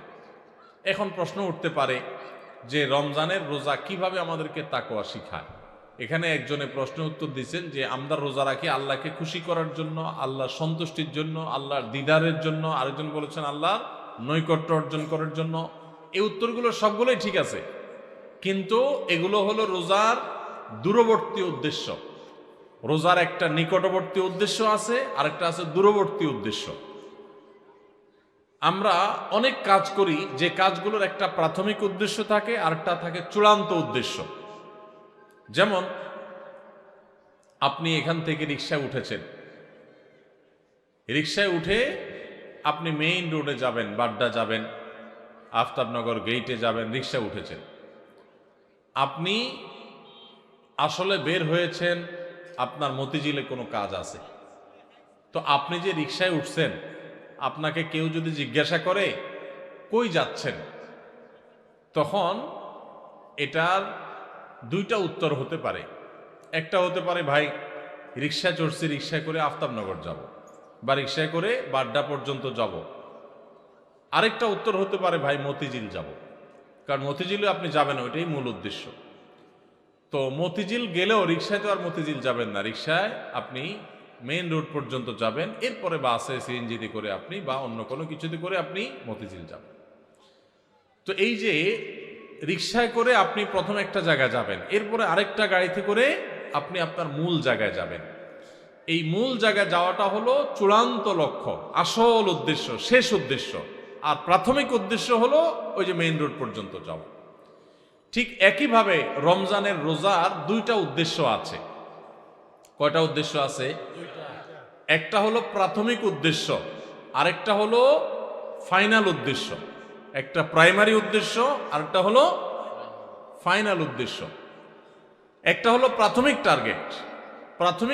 প্রাথমিক লক্ষ্য হলো রমজানের রোজার, এর মাধ্যমে আমরা তাকওয়া অর্জন করব, মুত্তাকি হইতে পারবো।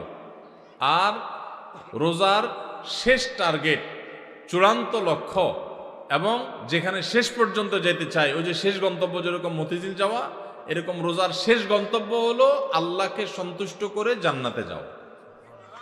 এইটা হলো রোজার শেষ উদ্দেশ্য, ফাইনাল উদ্দেশ্য। এখন প্রাথমিক উদ্দেশ্যটা যদি আপনি অর্জন করতে না পারেন, তাহলে ফাইনাল উদ্দেশ্যে কখনো আপনি যেতে পারবেন।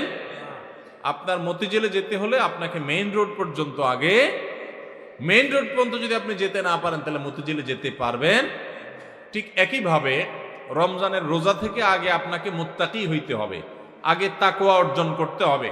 রোজা রাখছেন, মুত্তাকি হইতে পারেন নাই, রোজা রাখছেন, তাকওয়া অর্জন করতে পারেন নাই, তাহলে আপনার ওই মেইন রোড পর্যন্ত যাওয়া হয় নাই। অতএব মতিঝিল পর্যন্ত যাওয়া, অর্থাৎ জান্নাত পর্যন্ত যাওয়া, আল্লাহর সন্তুষ্টি লাভ, সেটাও অর্জন হবে না। আমি কি বুঝাইতে পারছি ভাইরা আমার? তাহলে এই যে রমজান আসছে, রোজা আসছে, প্রতি বছরই তো আমরা আলহামদুলিল্লাহ বেশিরভাগ মানুষই তো রোজা রাখি। আমাদের নিজেদেরকে জিজ্ঞাসা করতে হবে, রোজার যে প্রাথমিক উদ্দেশ্য আছে সেটা আমি হাসিল করতে পারলাম কি পারলাম না। যদি আমি রোজার প্রাথমিক উদ্দেশ্য হাসিল করতে না পারি, তাহলে রোজার আসল উদ্দেশ্য যে আল্লাহকে খুশি করে জান্নাতে যাওয়া, সেটা কোনোদিনই অর্জন হবে না। এবার তাহলে আমাদের হিসাব মিলাইতে হবে যে রোজা রাখার পর আমি মুত্তাকি হইতে পারছি কিনা। আসেন একটু আমরা হিসাব মেলানোর চেষ্টা করি ভাইরা আমার। রমজানের রোজা রেখে আপনি যদি অন্যায় কাজ ছাড়তে পারেন, গুনাহের কাজ ছাড়তে পারেন, পাপের কাজ ছাড়তে পারেন, আল্লাহর সমস্ত আদেশগুলো মেনে চলতে পারেন, আপনি রোজাদার। রমজানের সম্মান, রমজানের মর্যাদা রক্ষা যদি আপনি করার চেষ্টা করেন, তাহলে বুঝতে হবে আপনার ভিতরে ওই যে তাকওয়া, আল্লাহর ভয়ে, আল্লাহর নির্দেশ মানা, আল্লাহর নিষেধ থেকে বেঁচে থাকা, এই চেতনা আপনার মধ্যে একটু একটু করে জাগতেছে। এরপরে পুরো মাস রোজা থাকার পর রমজান শেষে যদি আপনার কাছে মনে হয় যে আপনি মাশাআল্লাহ কিছু গুনাহ ত্যাগ করতে পারছেন। আপনি আগে ধূমপান করতেন, আপনি রমজান মাসে যেহেতু রোজার দিনে সারাদিন আপনি ধূমপান করতে পারেন না, আবার রাতে 6-7 ঘন্টা ঘুমায় থাকেন, 1 ঘন্টা তারাবিতে চলে যায়, তাহলে গড়ে 19-20 ঘন্টা বা 17-18 ঘন্টা, 19 ঘন্টা 20 ঘন্টা আপনি এঙ্গেজ থাকেন, চাইলেও ধূমপান করার সুযোগ নেই। 13-14 ঘন্টা রোজা রাখলেন, 6-7 ঘন্টা ঘুমায় থাকলেন, সেহরি সহ আপনার তারাবির নামাজ সহ 5 ওয়াক্ত নামাজ মিলায়া, সব মিলায়া আপনার প্রায় 19-20 ঘন্টা ধরে আপনি এমনিই, আপনি চাইলেও বিড়ি সিগারেট খাওয়ার সুযোগ নাই। তাহলে আর বাকি থাকে 4 ঘন্টা 24 ঘন্টার মধ্যে। তাহলে রমজান মাসে আপনি যদি এই 4টা ঘন্টা কষ্ট করে জিম খিসি থাকতে পারেন, তাহলে 1 মাসেই আপনি চাইলে এই বদভ্যাস ত্যাগ করতে পারেন। ভাইরা আমার, অনেক খারাপ জিনিস আছে, অনেক হারাম জিনিস আছে, যেগুলো চাইলেই কিন্তু আমরা ত্যাগ করতে পারি এই রমজান মাসে। তো রমজান মাসে এই হারাম জিনিসগুলো, এই খারাপ জিনিসগুলো যদি আমরা ত্যাগ করার চেষ্টা করি, আমরা যদি পরিকল্পনা করি, রমজান শেষ হয়ে গেছে, আমি একটা খারাপ জিনিস ছেড়ে দিতে পারলাম। আপনি ধূমপানটা ছেড়ে দিতে পারছেন। আপনার আগে মুখ খারাপ হতো, রমজান মাসে না, রোজা থেকে আমি মুখ খারাপ করতে পারি না, রোজা আসছে আমাকে ভদ্র বানানোর জন্য, রোজা আসছে আমাকে নেককার করার জন্য, রোজা আসছে আমাকে মুত্তাকি বানানোর জন্য, রোজা আসছে আমাকে নামাজি বানানোর জন্য, রোজা আসছে আমার মুখটাকে সংযত করার জন্য, কন্ট্রোল করার জন্য, আমার চোখটাকে কন্ট্রোল করার জন্য। আমি হারাম জিনিস দেখব না, খারাপ জিনিস দেখব না। রোজা আসছে আমাকে ট্রেনিং দেওয়ার জন্য। এই শিক্ষা যদি রমজানের রোজা থেকে আপনি নিতে পারেন, আর রমজান মাস শেষে আপনি যদি চোখে আঙ্গুল দিয়ে দেখাতে পারেন, নিজের বিবেকের কাছে উত্তর দিতে পারেন যে রোজার মাস রোজা রেখে, রমজান মাস আমি সিয়াম সাধনা করে, তাকুয়া চর্চা করে আমি অমুক বদভ্যাস ছাড়ছি, অমুক খারাপ কাজ ছাড়ছি, অমুক ভালো কাজটা ধরছি, আগে নামাজ নিয়মিত পড়তাম না, এখন 5 ওয়াক্ত নামাজ শুরু করছি, যদি রমজানের পরেও এগুলো আপনি ধরে রাখতে পারেন, তাহলে আপনি আল্লাহর শুকর আদায় করবেন যে আপনার রোজা আল্লাহর কাছে কবুল হয়েছে। এবং কবুল হয়েছে দেখে আল্লাহ আপনাকে রোজার মাধ্যমে ভালো কাজ করার তৌফিক দিচ্ছেন, খারাপ কাজ থেকে বাঁচার তৌফিক দিচ্ছেন। ভাইরা আমার, এই জন্য এই বছরের রমজান আসার আগে, রোজা শুরু হওয়ার আগে আসেন আমরা একটু প্রতিজ্ঞা করে নিই যে আমাদের রোজাগুলো হবে রোজার উদ্দেশ্য যেন আমি হাসিল করতে পারি। সেজন্য ভাইরা আমার, আপনি রিক্সা উঠলেন, মেইন রোডে যাবেন, তারপরে আপনি মতিঝিল যাবেন, আপনি মেইন রোডে যাবেন এই জন্য রিক্সা উঠছেন, ঠিক আছে, কিন্তু রিক্সা কোনো কারণে পাঞ্চার হয়ে গেছে, এই পাঞ্চার হওয়া রিক্সা আপনি বসে আছেন, আপনি আর যান নাই, আপনি আরেক রিক্সা উঠেন নাই, আপনি ফেরত চলে আসছেন, তাহলে আপনি কখনো মতিঝিল যাইতে পারবেন না। রমজান মাসে রোজা রাখার পর একটা গুনাহ হয়ে গেছে, এটা হলো চাকা পাঞ্চার হওয়ার মতো, সামনে আগাইতে পারলেন না, তাকওয়া চর্চা করার কথা, গুনাহ এবং হারাম কাজ ছাড়ার কথা, বদভ্যাস ত্যাগ করার কথা, কিন্তু আপনার ত্যাগ করতে পারেন নাই, তাহলে আপনি ওই যে চাকা পাঞ্চার হয়ে যাওয়ার মতো থেমে থাকবেন না, আরো সামনে অগ্রসর হবেন, আরো শক্তিশালীভাবে অগ্রসর হবেন। ভাইরা আমার, জীবনটা খুব সীমিত বাবারে, অনেক সংক্ষিপ্ত জীবন, দেখতে দেখতে জীবন পার হয়ে যায়। যারা বয়স 30-40 হয়ে গেছে বা আরো কম বেশি আছে, একটু চোখটা বন্ধ করে শৈশবকে একটু চিন্তা করেন, দেখবেন কদিন আগে আপনি ছোট বাচ্চা পোলাপানের মতো হাঁটাহাঁটি করছেন, এই যে পোলাপান ছুটাছুটি করতেছে এদের মতো কয়দিন আগে আপনি ছিলেন। দেখতে দেখতে 40, 50, 60, 70, 80 বছর জীবন অনেকের পার হয়ে গেছে, বাকি যে কয় বছর আছে এটাও দেখতে দেখতে চলে যাবে, সব পড়ে থাকবে। আপনার ব্যবসা বাণিজ্য, আপনার সংসার, আপনার ঘরবাড়ি, আপনার দোকানদারি, ভাইরা সব থেকে যাবে, শুধু আপনার সাথে আপনার আমলগুলো যাবে, আপনার আমলগুলো যাবে। নেক আমল করবেন তো অনন্ত অসীমকালের জান্নাত, আর বদামল করবেন অনন্ত অসীমকালের জাহান্নাম। ভাইরা আমার, সেজন্য রমজান আসছে আমাদেরকে পরিশুদ্ধ করার জন্য, আমাদের মুত্তাকি বানানোর জন্য। ভাইরা আমার, রমজানের রোজা কিন্তু আমাদের সাথে কথা বলে, আমরা বুঝি না কি কথা বলে, বলবো? ভাইরা আমার, রমজানের রোজা আমাদেরকে বার্তা দেয়, মেসেজ দেয়। কি মেসেজ দেয়, কি বার্তা দেয়? রমজানের রোজা বলে যে দেখো, তুমি আমাকে ধারণ করে, অর্থাৎ রোজা রেখে সিয়াম পালন করে তুমি খাও না, পান করো না, যৌনাচার করো না। কেন করো না? আল্লাহর ভয়। সিয়াম শব্দর মানে, আমরা সিয়াম বলতে রোজা বলি, সওম বা সিয়াম এটা হলো হাদিসের ভাষা, কোরআনের ভাষা। এই সওম বা সিয়াম শব্দের অর্থ কি আমরা জানি? সওম বা সিয়াম শব্দের অর্থ কেউ বলতে পারবেন? বিরত থাকা, সঠিক উত্তর। সওম বা সিয়াম শব্দের অর্থ কি ভাই? বিরত থাকা। তার মানে সওম বা সিয়াম বা রোজা এটা আমাদেরকে বিরত থাকা শিখায়। কিভাবে বিরত থাকা শিখায়? আপনি রোজা রাখছেন, খুব ক্ষুধা লাগছে, খানাও আছে, রোজা রাখছেন, খুব পিপাসা লাগছে, আবার খানাও আছে, পানিও আছে সামনে, মানুষ খায় তখন। এই যে ক্ষুধাও আছে, আবার সামনে খাবারও আছে, কিন্তু সে খাচ্ছে না, তাহলে সে কি করলো? বিরত থাকলো। সে খানা থেকে কি থাকলো? বিরত থাকলো। পানি আছে সামনে, সে চাইলেই পান করতে পারে, আবার পিপাসাও লাগছে, কিন্তু যেহেতু সে রোজা আছে এই জন্য সে পানি খায় না, তাহলে সে কি করলো? বিরত থাকলো। পানি পান থেকে কি করলো? বিরত থাকলো। আচ্ছা, আপনারা বলেন, রমজান মাসে আমরা যে খাই না বা পান করি না রোজা রেখে, আমাদের বাসা যে খাবার থাকে হালাল খাবার, কোনো চোরাই টাকা দিয়ে কিনা না, রতের কামাই করা, পরিশ্রম করে উপার্জন করে আপনি কামাই করছেন, সে কামাই করা টাকার খাবার আপনার ঘরে আছে, আপনি 1 বোতল পানি দোকান থেকে কিনে আনছেন, সম্পূর্ণ হালাল, কিন্তু এই হালাল খানাটা পর্যন্ত রমজান মাসে দিনের বেলায় খাওয়া যাবে কি যাবে না? রোজা রেখে এই হালাল খানাটাও খাওয়া। যেই রমজান মাসে আল্লাহ তাআলা দিনের বেলায় হালাল খানাটা পর্যন্ত খাওয়া নিষেধ করে দিয়েছেন, তাহলে সেই রমজান মাসে রোজা রেখে আপনি যদি মিথ্যা কথা বলেন, হারাম কথা বলেন, গালিগালাজ করেন, অশ্লীল কথা বলেন, মন্দ কথা বলেন, মিথ্যা কথা বলেন, তাহলে সেটা কত বড় জঘন্য অপরাধ হতে পারে আপনি চিন্তা করেন। যে রমজান মাসে দিনের বেলায় হালাল খানা পর্যন্ত আল্লাহ তাআলা সেখান থেকে বিরত থাকতে বলছেন, তাহলে হারামগুলো থেকে বিরত থাকার গুরুত্ব কত বেশি। রমজানের রোজা আমাদেরকে বলে, দেখো তুমি যখন ক্ষুধার্ত থাকো রোজা রেখে, তোমার সামনে খাবার থাকে তবুও তুমি খাও না। তোমার যখন পিপাসা লাগে, তোমার সামনে পানি আছে, তারপরও তুমি খাও না। এমনকি মানুষের সামনেও মানুষ রোজা রেখে খায় না, আবার মানুষের চোখের আড়াল হলেও রোজা রেখে কেউ চুরি করে খায়? পিচি পোলাপান তো খাইতে পারে, তাও খায় না মনে হয়, পোলাপানও খায় না, তাই না?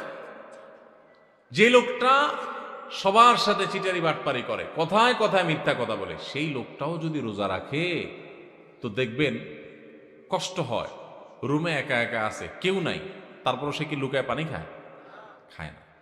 কেন খায় না?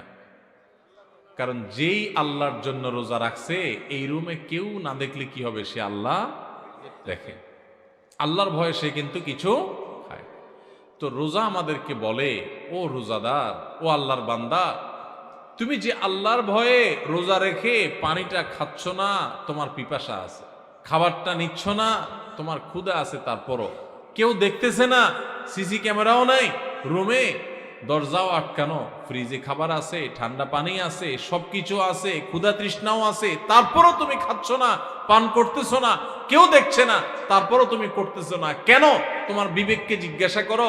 কারণ তুমি আল্লাহকে ভয় করো, আল্লাহ তোমাকে নিষেধ করেছেন খেতে, সেজন্য খাচ্ছ না।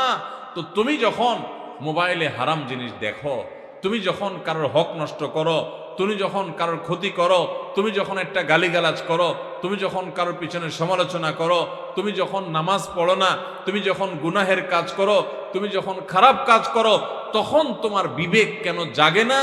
তোমার আল্লাহ তো সেটাও দেখতেছেন, আল্লাহ তো সেগুলোও নিষেধ করেছেন। যেই আল্লাহর নির্দেশ মানার কারণে তুমি রমজান মাসে রোজা রেখে ক্ষুধার্ত পিপাসার্ত থাকার পরেও মানুষ না দেখলেও পানাহার করো না, তাহলে সেখানে মানুষ না দেখলে চুরি করে মোবাইলে হারাম জিনিস দেখা, হারাম কাজ করা, এগুলো তুমি কিভাবে করো? আমাদের রোজা আমাদেরকে এই কথাটা সারাদিন বলতে থাকে। কথা কি বুঝাইতে পারছি ভাইরা আমার?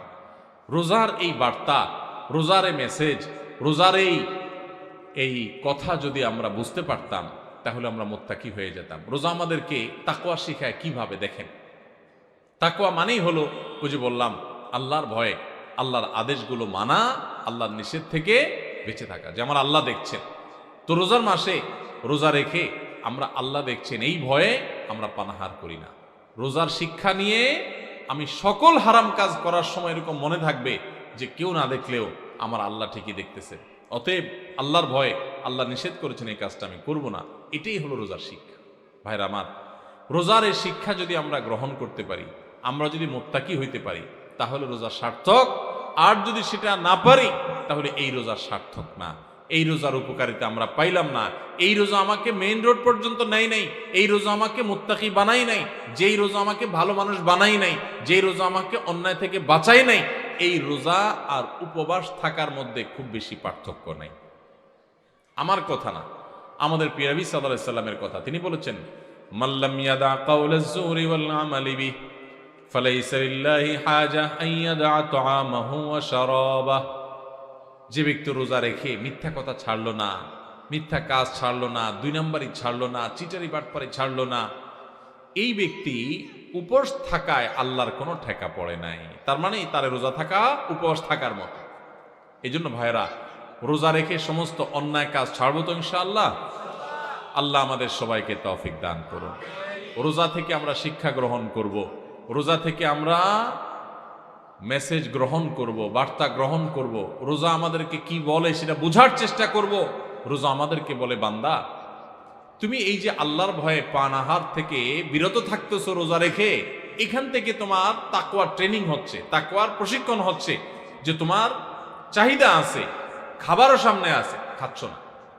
দেখেন, মাগরিবের আজান হবে, সূর্য ডুববে, সূর্য ডুবার পর মুয়াজ্জিন সাহেব আজান দিবেন, আমরা সামনে খাবার নিয়ে, ইফতার নিয়ে অপেক্ষা করি, সবার ক্ষুধা থাকে, তাই না? এই যে ক্ষুধার্ত অবস্থায় সবার সামনে খাবার আছে, সবগুলো মানুষ যদি রোজাদার থাকেন কেউ কিন্তু খাবার খায় না, হ্যাঁ, সবাই বসে আছে। কিসের জন্য? কিসের অপেক্ষা বসে আছে? যে আল্লাহর নির্দেশ হবে, সূর্য ডুবলে তখন খাওয়া যাবে, আল্লাহর পারমিশন হবে, এটার জন্য কি করতেছে? সে বসে আছে। আল্লাহু আকবার। এখান থেকে শিক্ষা নেই আমরা যে আমার সামনে যখন কোনো টাকা পয়সা কামাই করার সুযোগ আসবে, আপনি একজন দোকানদার মানুষ, দোকানদারি করেন, আপনি দোকানদারি করার সময় আপনি চিন্তা করবেন, আমি আমার কাস্টমার থেকে যে 10টা টাকা নেব, লাভ করব, এখানে আল্লাহর পারমিশন আছে কিনা। আপনি যদি ইন্ডিয়ান মশারির ডালের সাথে দেশি মশারির ডাল মিশায়া বিক্রি করেন তাহলে, এবং সেটাকে দেশি মশারির ডাল বলে বিক্রি করেন, তাহলে এখানে কি আল্লাহর নির্দেশ আছে না নাই? আল্লাহর নির্দেশ আপনার অবৈধ কাজ করার, 2 নম্বরই কাজ করার, প্রতারণা করার, মিথ্যা কথা বলার পক্ষে কি আল্লাহর নির্দেশ আছে? তো আপনার রোজা রেখে এই যে ইফতার করছেন না, কেন করছেন না? খাই ফেলান না, কেন খাচ্ছেন না? কারণ এখনো আল্লাহর হুকুম। তাহলে ওই দোকানদারি করতে গিয়ে আপনি যে 2 নম্বরই করতেছেন, ওইটারও আল্লাহর হুকুম। আপনি এক জায়গা আল্লাহর হুকুম মানতেছেন, আর জায়গা মানতেছেন না, তাহলে বলে গেল, আপনি বোঝা গেল আপনি খাঁটি মুসলমান হইতে পারেন নাই। যেই রোজাদার রোজা রাখার পর এই জিনিসটা শিখতে পারছে যে হাইরে, রোজা তো আমাকে বলে যে তুমি আমাকে রাখার পর যেভাবে আল্লাহকে ভয় করতেছো, এখান থেকে ট্রেনিং নিয়ে তুমি সারা বছর সব ক্ষেত্রে আল্লাহকে ভয় করে চলবা।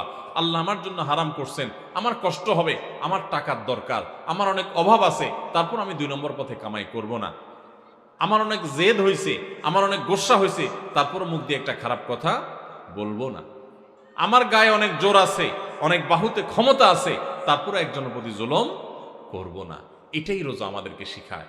ভাইরা আমার, সারা দেশে লক্ষ লক্ষ মানুষ আমরা রোজা রাখি, কিন্তু আমাদের জীবনে কোনো পরিবর্তন নাই।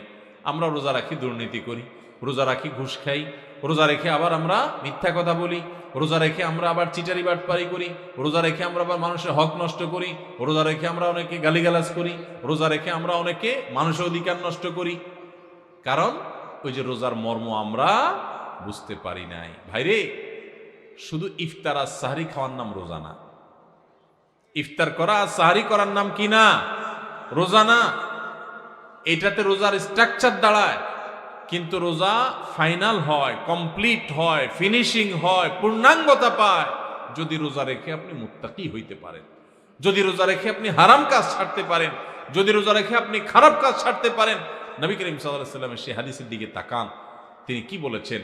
মাল্লাম ইয়াদা কাওলা যুরি ওয়াল আমাল বি, যে ব্যক্তি মূর্খতা সুলভ কাজ ছাড়লো না, মিথ্যা কথা ছাড়লো না, মিথ্যা কাজ ছাড়লো না, গুনাহ এবং পাপাচার এগুলো ছাড়তে পারলো না, ওই ব্যক্তির রোজা রাখা আর উপোস থাকা সমান। তার উপোস থাকায় আল্লাহর কোনো ঠেকা পড়ে না।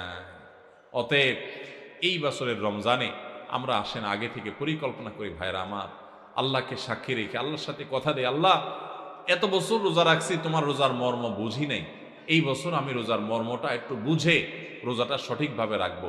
চেষ্টা করা যাবে না ইনশাআল্লাহ? আল্লাহ আপনি আমাদের সবাইকে তৌফিক দান করেন। আল্লাহ আপনি আমাদের সবাইকে মুত্তাকি বানায় দেন, মুত্তাকিদের ইমাম বানায় দেন, আমাদের তাকওয়া অর্জন করার তৌফিক দান করেন। আল্লাহ হারাম ছাড়ার তৌফিক দান করেন, হারামকে না করার তৌফিক দান করেন। মনে রাখবেন, চুরিদারি করার জন্য, দুর্নীতি করার জন্য, 2 নম্বরই করার জন্য, গুনাহের কাজ করার জন্য, পাপাচার করার জন্য, এগুলোর জন্য কোনো যোগ্যতা লাগে না। এগুলো সবাই পারে। লোভ সামলানো, যে আমি চাইলে 2 নম্বরই করতে পারি কিন্তু করব না, আমি চাইলেই একটা রিকশাওয়ালাকে একটা থাপ্পড় দিতে পারি কিন্তু আমি আল্লাহর ভয়ে দেব না, যে তার প্রতি অন্যায় করলে আল্লাহ আমার কিয়ামতের ময়দানে বিচার করবেন, আমি যত ক্ষমতা আলে মানুষ হই না কেন। আমি কাউকে চাইলে একটা গালি দিতে পারি কিন্তু গালি দেওয়া জায়েজ নাই, ইসলামে হারাম করেছি, ইমানদার কখনো মুখ খারাপ করতে পারে না, সেজন্য আমি বেঁচে থাকবো। এগুলোর জন্য যোগ্যতা লাগে, বেঁচে থাকার জন্য যোগ্যতা লাগে। এই যে রমজানে রোজা রাখেন, খাওয়ার জন্য যোগ্যতা লাগে না, খাইতে সবাই পারে, কিন্তু আল্লাহর নির্দেশ নেই, সেজন্য বেঁচে থাকবেন, এটা সবাই পারে না, এটা রোজাদারে পারে। ঠিক না বেঠিক? অতএব আমরা সমস্ত হারাম কাজগুলো বেঁচে থাকার চেষ্টা করব। ঠিক আছে না ইনশাআল্লাহ? এই বেঁচে থাকার জন্য সদিচ্ছা লাগবে। বেঁচে থাকতে গেলে একটু কষ্ট হবে, আমি জানি একটু কষ্ট হবে। গালি দেওয়ার বদভ্যাস হঠাৎ করে ছাড়তে কষ্ট হবে। হ্যাঁ, কথায় কথায় মানুষের গায়ে হাত তোলা, মানুষের দিকে ছুটে যাওয়া, মাস্তানি করা, মাতবরি করা, গুন্ডামি করা, বদভ্যাস ছাড়তে একটু সময় লাগবে। আমি জানি মোবাইলে হারাম জিনিস দেখেন, এই অভ্যাস ছাড়তে একটু কষ্ট হবে। মনে রাখবেন, আল্লাহকে সন্তুষ্ট করার জন্য, আল্লাহকে খুশি করার জন্য আপনি যদি পাক্কা নিয়ত করেন আর এই মসজিদ থেকে দোয়া করেন, ও আরশে আজিমের মালিক, আমি চাইলেই মুত্তাকি হইতে পারবো না, তুমি আমাকে একটু সাহায্য করো, তুমি আমাকে একটু রহমত করো, তুমি আমাকে অনুগ্রহ করো। তোমার কত বান্দা খারাপ মানুষ ছিল, তারা ভালো হয়ে গেছে, আল্লাহ তুমি আমাকে একটু ভালো মানুষ বানায় নাও, আমি যেন ভালো হইতে পারি। চেষ্টা করা যাবে না ইনশাআল্লাহ? আল্লাহর কাছে দোয়া করা যাবে না ইনশাআল্লাহ? ভোর রাত্রে যখন সাহরি খাইতে উঠবেন, সাহরি খাওয়ার পর ফজরের আজানের আগে আপনি 10 মিনিট 5 মিনিট একটু আল্লাহর কাছে ক্যাবলামুখী হয়ে হাত তুলে রুমের লাইটটা বন্ধ করে একটু আল্লাহর সাথে কথা বলবেন। মানুষের সাথে বহুত কথা বলছেন, আল্লাহর সাথে একটু কথা বলে দেখেন। আল্লাহর সাথে কথা বলার স্বাদ আছে ভাই, অনেকে জীবনে একবারও এই স্বাদ পান নাই। একটু কথা বলে দেখেন। ভোর রাতে সাহরি খেতে উঠলে 10টা মিনিট একটু হাত তুলে কথা বলেন। কিভাবে কথা বলবেন? কথা বলবেন এইভাবে, ও আল্লাহ, কত গুনাহ আমি করেছি, কত পাপাচার আমি করেছি, মরতে আমার হবে, তোমার কাছে যাওয়া আমার লাগবে আল্লাহ।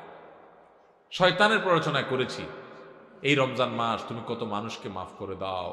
নবী করিম সাল্লাল্লাহু আলাইহি ওয়াসাল্লাম বলেছেন, ওয়ালিল্লাহি উতাকাউ মিনান নার ওয়া যালিকা ফি কুল্লি লাইলা।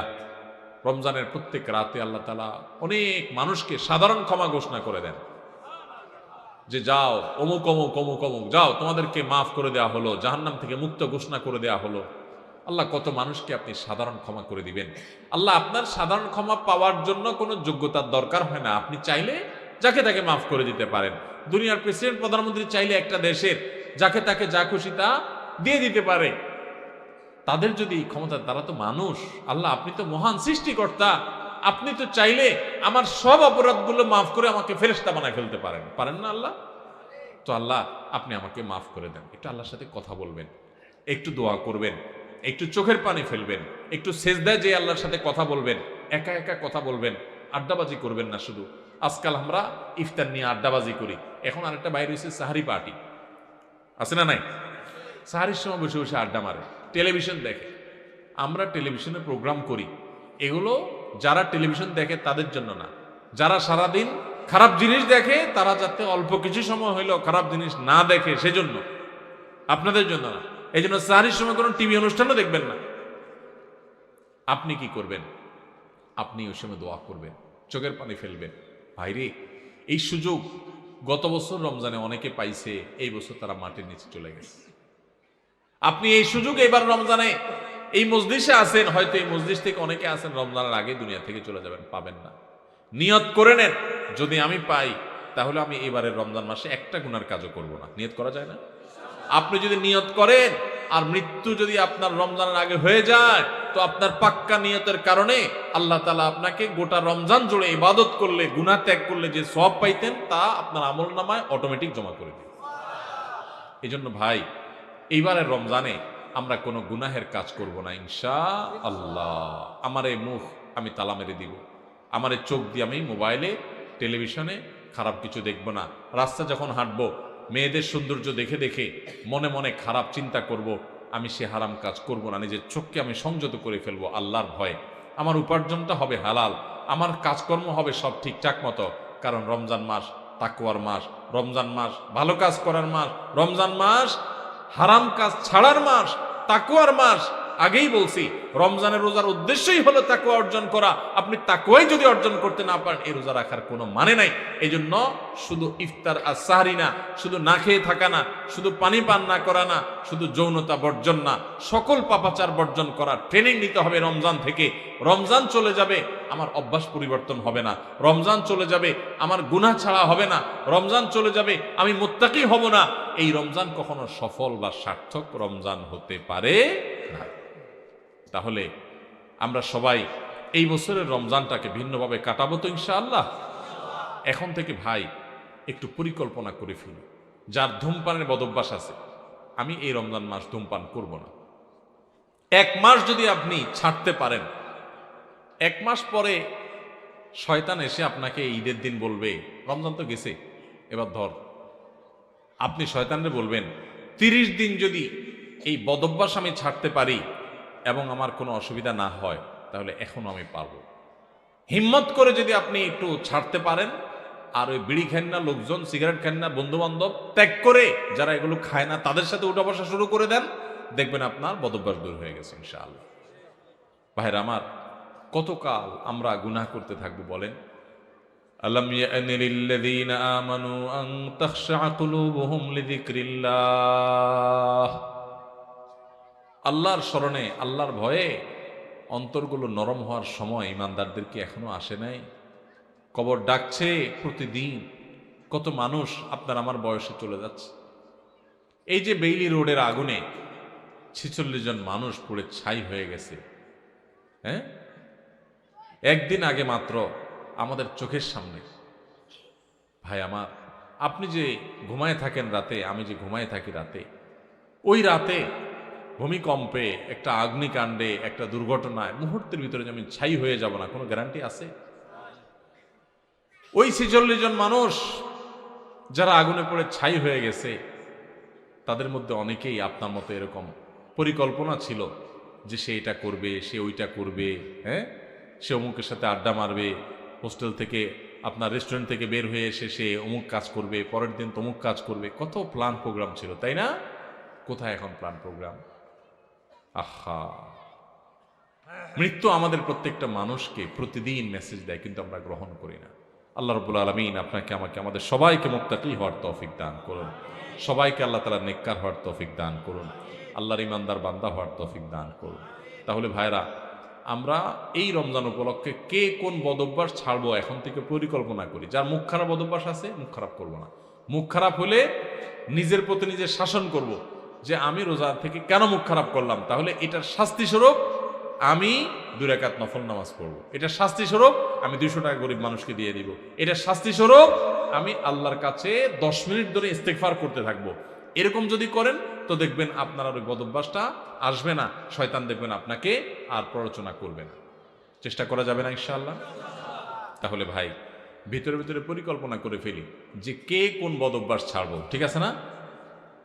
ভাইরা আমার, সৈয়দ আবুল হাসান আলী নদভী রহমতুল্লাহ আলাই ভারতবর্ষের অনেক বড় একজন পণ্ডিত ব্যক্তি ছিলেন। সৈয়দ আবুল হাসান আলী নদভী রহমতুল্লাহ আলাই রমজানের রোজা সম্পর্কে বোঝাতে গিয়ে অত্যন্ত চমৎকার একটি উপমা দিয়েছেন, উদাহরণ দিয়েছেন। তিনি বলেছেন, আমরা যে রমজানের রোজা রাখি, এই রোজা আমাদেরকে আরেকটা বড় রোজার কথা বলে। সেটা আবার কোনটা? সেটা হলো আমাদের গোটা জীবনটাই একটা রোজা। রমজানের রোজা, এটা যেরকম একটা রোজা, আমাদের পুরা জীবনটাই একটা কি রোজা। কিভাবে? রমজানের রোজা শুরু হয়, প্রতিদিনের রোজাটা শুরু হয় কখন থেকে? সুবহে সাদিক হলে, ফজরের ওয়াক্ত শুরু হলে রোজা শুরু হয় না? আমাদের পুরো জীবনটাও একটা রোজা। আর সেই জীবনের রোজা শুরু হয় কখন? জীবনের রোজা শুরু হয় মানুষ যখন বালেগ হয়, প্রাপ্তবয়স্ক হয়। বাচ্চা বয়সে তো ইসলামের কোনো বিধিবিধান তার উপরে প্রযোজ্য না। এগুলো সব তার উপরে প্রযোজ্য হবে, ফিট হবে কখন? সে যখন বালেগ হবে, প্রাপ্তবয়স্ক হবে। তো রমজানের রোজা এটা হলো ছোট রোজা, আয়তনে ছোট, আকারে ছোট। 14 ঘন্টা, 15 ঘন্টা, 16 ঘন্টা, এক এক দেশে এক এক রকম। এই 14-15 ঘন্টা বা 16 ঘন্টার রোজা হলো রমজানের রোজা। আর আমাদের গোটা জীবনটা একটা রোজা। সেই রোজাটা আয়তনে অনেক বড়। রমজানের রোজা শুরু হয় সুবহে সাদিক থেকে, ফজরের ওয়াক্ত থেকে। আর জীবনের রোজা শুরু হয় প্রাপ্তবয়স্ক হলে, বালেগ হলে। রমজানের রোজা শেষ হয় কখন ভাই? সূর্য অস্ত গেলে। জীবনের রোজা শেষ হয় জীবনের সূর্য অস্ত গেলে। জীবনের রোজা শেষ হয় কখন ভাই? জীবনের সূর্য ডুবে গেলে, মারা গেলে। রমজানের রোজা রেখে যেরকম খাওয়া নিষেধ, পান করা নিষেধ, স্ত্রী সহবাস নিষেধ, যৌনাচার নিষেধ, খারাপ কাজ নিষেধ, গোটা জীবনের বালেগ হওয়া থেকে নিয়ে মরণ পর্যন্ত এই যে গোটা জীবনটা একটা রোজার মতো, এই গোটা জীবনেও কিন্তু চুরি করা নিষেধ, ডাকাতি করা নিষেধ, মদ খাওয়া নিষেধ, বিড়ি সিগারেট খাওয়া নিষেধ, গালিগালাজ করা নিষেধ, নামাজ ত্যাগ করা নিষেধ, চুরি করা নিষেধ, মানুষের হক নষ্ট করা নিষেধ, কারোর ক্ষতি করা নিষেধ। এরকম বহু বিষয় আমাদের জীবনে নিষেধ কি নিষেধ না? রমজানের রোজা যেরকম অনেকগুলো জিনিস নিষেধ, জীবনের রোজাতেও অনেকগুলো জিনিস নিষেধ। ভাইরা আমার, পার্থক্য শুধু একটা জায়গায়। সেটা কোথায়? সেটা হলো রমজানের রোজা যদি ভেঙে যায়, রমজানের রোজা যদি ভেঙে যায় তাহলে ওইটা তখন আর জোড়া দেওয়া যায় না। কিন্তু জীবনের রোজা যদি ভেঙে যায়, আপনি জীবনের রোজা রেখে পাপাচার করার কথা না, কিন্তু একটা পাপ করে ফেলছেন, তাহলে রোজা ভেঙে গেল জীবনের রোজা। তো সাথে সাথে আপনি চাইলে তওবা করে আল্লাহর কাছে যদি মাপ চান যে আল্লাহ আমার ভুল হয়ে গেছে, আর আমি করব না, তো তওবা যদি করতে পারেন, খাঁটি তওবা, তাহলে আপনার সেই ভুল আল্লাহ মাফ করে দিবেন, আবার নতুন করে রোজা কন্টিনিউ হবে। কথা কি বুঝাইতে পারছি? তাহলে রমজানের রোজাটাও একটা রোজা, আমাদের পুরো জীবনের রোজাটাও একটা। রমজানের রোজার শুরু আছে, শেষ আছে, জীবনের রোজারও শুরু আছে। রমজানের রোজাতে আমরা যদি কোনো কিছু খেয়ে পান করে রোজা ভেঙে ফেলি, এটা জোড়া লাগানো যায় না, কারণ 12-14 ঘন্টার রোজা। ওইটা যেহেতু সারা জীবনের 50-60 বছরের রোজা, এই জন্য ওখানে যদি রোজা ভঙ্গ হয়ে যায়, তওবা করে সাথে সাথে জোড়া লাগানো যায়। ভাইরা আমার, রোজা যে আমাদের কত কিছু শিখায়, রোজার যে কত মর্ম আছে, রমজান যে আমাদেরকে কত কিছু শিখায়। আহা, আমরা বেশিরভাগ মানুষ বুঝি না। আমাদের রোজার মানে 4টা জিনিস। আমাদের রমজানের মানে কয়টা জিনিস? আমাদের রমজান মানে হলো রোজা রাখা, ইফতার করা, সাহারি খাওয়া, আর বড় জোর তারাবি পড়া, বস, কাম 4টা। আর এর সাথে আমরা যত অপকর্ম আছে, যত আকাম কুকাম আছে, যত গুনাহের কাজ আছে, যত পাপাচার আছে, সব চালাইতে থাকি। রোজা মানে শুধুমাত্র পেটের রোজা না, রোজা মানে শুধু মুখের রোজা না, রোজা মানে 2 ঠোঁটের রোজা, রোজা মানে হাতের রোজা, রোজা মানে পায়ের রোজা, রোজা মানে চোখের রোজা, রোজা কানের হয়, রোজা আপনার মাথার হয়, ব্রেইনের হয়, রোজা পুরো শরীরের হয়। আপনি মন দিয়ে খারাপ চিন্তা করবেন না, চোখ দিয়ে খারাপ জিনিস দেখবেন না, কান দিয়ে খারাপ জিনিস শুনবেন না, হাত দিয়ে খারাপ জিনিস ধরবেন না। এই সবগুলো রোজা। রোজা শুধু পেটের হয় না, রোজা সমস্ত অঙ্গ প্রত্যঙ্গের হয়। যে ব্যক্তি শুধু পেটের রোজা রাখে সে উপোস থাকে, আর যে মাথা থেকে পা পর্যন্ত পুরো শরীরের রোজা রাখে, চোখেরও রোজা রাখে, চোখ দিয়ে খারাপ জিনিস দেখে না, হাতের রোজা রাখে, হাত দিয়ে খারাপ জিনিস ধরে না, মুখের রোজা রাখে, মুখ দিয়ে খারাপ জিনিস বলে না, খারাপ কথা বলে না, মিথ্যা কথা বলে না, হারাম উপার্জন করে না, পাও দিয়ে খারাপ পথে যায় না, মনে খারাপ চিন্তা করে না, কান দিয়া গান বাজনা শুনে না, হারাম কথা শুনে না। এই ব্যক্তি হলো আসল রোজাদার। এই ব্যক্তি শুধু পেটের রোজা রাখে নাই, সে মাথা থেকে পা পর্যন্ত পুরো শরীরের রোজা রাখছে। চেষ্টা করবো আমরা ইনশাআল্লাহ। ভাইরে, জীবনে বহু রোজাই তো রাখছেন, আসেন না এবার রমজানকে সামনে রেখে একটু পাক্কা নিয়ত করে ফেলি। আল্লাহ সুবহানাহু ওয়া তাআলা দেখছেন আমরা কোরআনের মাহফিলে আসছি, হাদিসের মাহফিলে আসছি, মাদ্রাসার তালেব ইলমদের সাথে, ইয়েতিমদের সাথে দ্বীনি প্রোগ্রামে আজকে একত্রিত হয়েছি। কত কষ্ট করে এই প্রোগ্রাম আয়োজন করছেন ভাইয়েরা আমার, আলেমরা, কর্তৃপক্ষ কত পরিশ্রম করে করেছেন। আসেন আজকে আমরা এই প্রোগ্রামে বসে আমাদের মালিককে আমরা কথা দিয়ে দেই যে আরশে আজিমের মালিক ও আমার আল্লাহ, জীবনে বহু রোজা রাখছি উল্টাপাল্টা করে, অর্ধেকটাই রোজা রাখছি, পেটের রোজা রাখছি, মুখেরটা রাখি নাই, হাতেরটা রাখি নাই। আল্লাহ এবার পুরো বডির রোজা রাখবো। নিয়ত করা যায় না ইনশাআল্লাহ? মাথা থেকে পা পর্যন্ত পুরো শরীরে রোজা রাখবো, নিয়ত করা যাবে? আপনি পাক্কা নিয়ত করেন, আল্লাহ তৌফিক দেবে ইনশাআল্লাহ। চেষ্টা করা যাবে না? আপনি পাক্কা নিয়ত করেন যে আমার জান যাক, জীবন যাক, আমি খারাপ পথে যাব না, আমি এই রমজান মাসটা ভালো পথে চলবো। যেই বন্ধুর কারণে খারাপ পথে যায় ওর সাথে কোনো যোগাযোগই করব না, ওর সাথে সম্পর্ক ছিন্ন করে ফেলবো আল্লাহর জন্য। কিয়ামতের ময়দানে আল্লাহর কাছে যে জান্নাত আশা করেন, কিসের বিনিময়ে ভাই? কোন মুখে জান্নাত চাইবেন? আল্লাহকে বলতে পারবেন, আল্লাহ আমার একটা বন্ধু ছিল, অনেক ভালোবাসতাম ওরে, ওরা ছাড়া আমার দিন চলতো না। আল্লাহ যেহেতু ওর মধ্যে বদভ্যাস আছে, ওর কাছে গেলে আমার মিথ্যা বলা হয়, ধূমপান করা হয়, মাদকের অভ্যাস হয়, খারাপ পথে চলে যায়, ও মানুষটা সুবিধার না, নামাজ পড়ে না, ওর কাছে গেলে আমার নামাজ পড়া হয় না, এই জন্য আমি ওরে ত্যাগ করছি, ওরে ব্লক মারছি, ওর থেকে দূরে সারছি। আমি একটা ভালো বন্ধু গ্রহণ করছি, আমার প্রাণের চাইতে প্রিয় বন্ধুটাকে আমি ছেড়ে দিছি, ত্যাগ করে দিছি, সম্পর্ক ছিন্ন করছি আল্লাহ তোমারে পাওয়ার জন্য, তোমারে খুশি করার জন্য। এই মুখ নিয়ে আল্লাহর কাছে গেলে কিয়ামতের ময়দানে জান্নাতটা চাইতে পারবেন, চাওয়ার মতো মুখ থাকবে। আল্লাহর জন্য যদি আপনি একটা খারাপ কাজও না ছাড়েন, একটা বদভ্যাসও না ছাড়েন, কোন মুখে আল্লাহর কাছে আপনি জান্নাত চাইবেন? আমার কথা কি বুঝতে পারছেন আপনারা? ভাইরা আমার, সৈয়দ আবুল হাসান আলী নদভী রহমতুল্লাহ আলাই ওই যে বলছেন রমজানের রোজাটা 14 ঘন্টা 15 ঘন্টার রোজা, আর আমাদের পুরো জীবনের রোজাটা হলো 40, 50, 60, 70 বছর, যে যতদিন বাঁচে তত বছরের রোজা। রমজানের রোজা শুরু হয় ফজরের ওয়াক্ত শুরু হলে, আমাদের জীবনের রোজা হয় বালেগ হলে।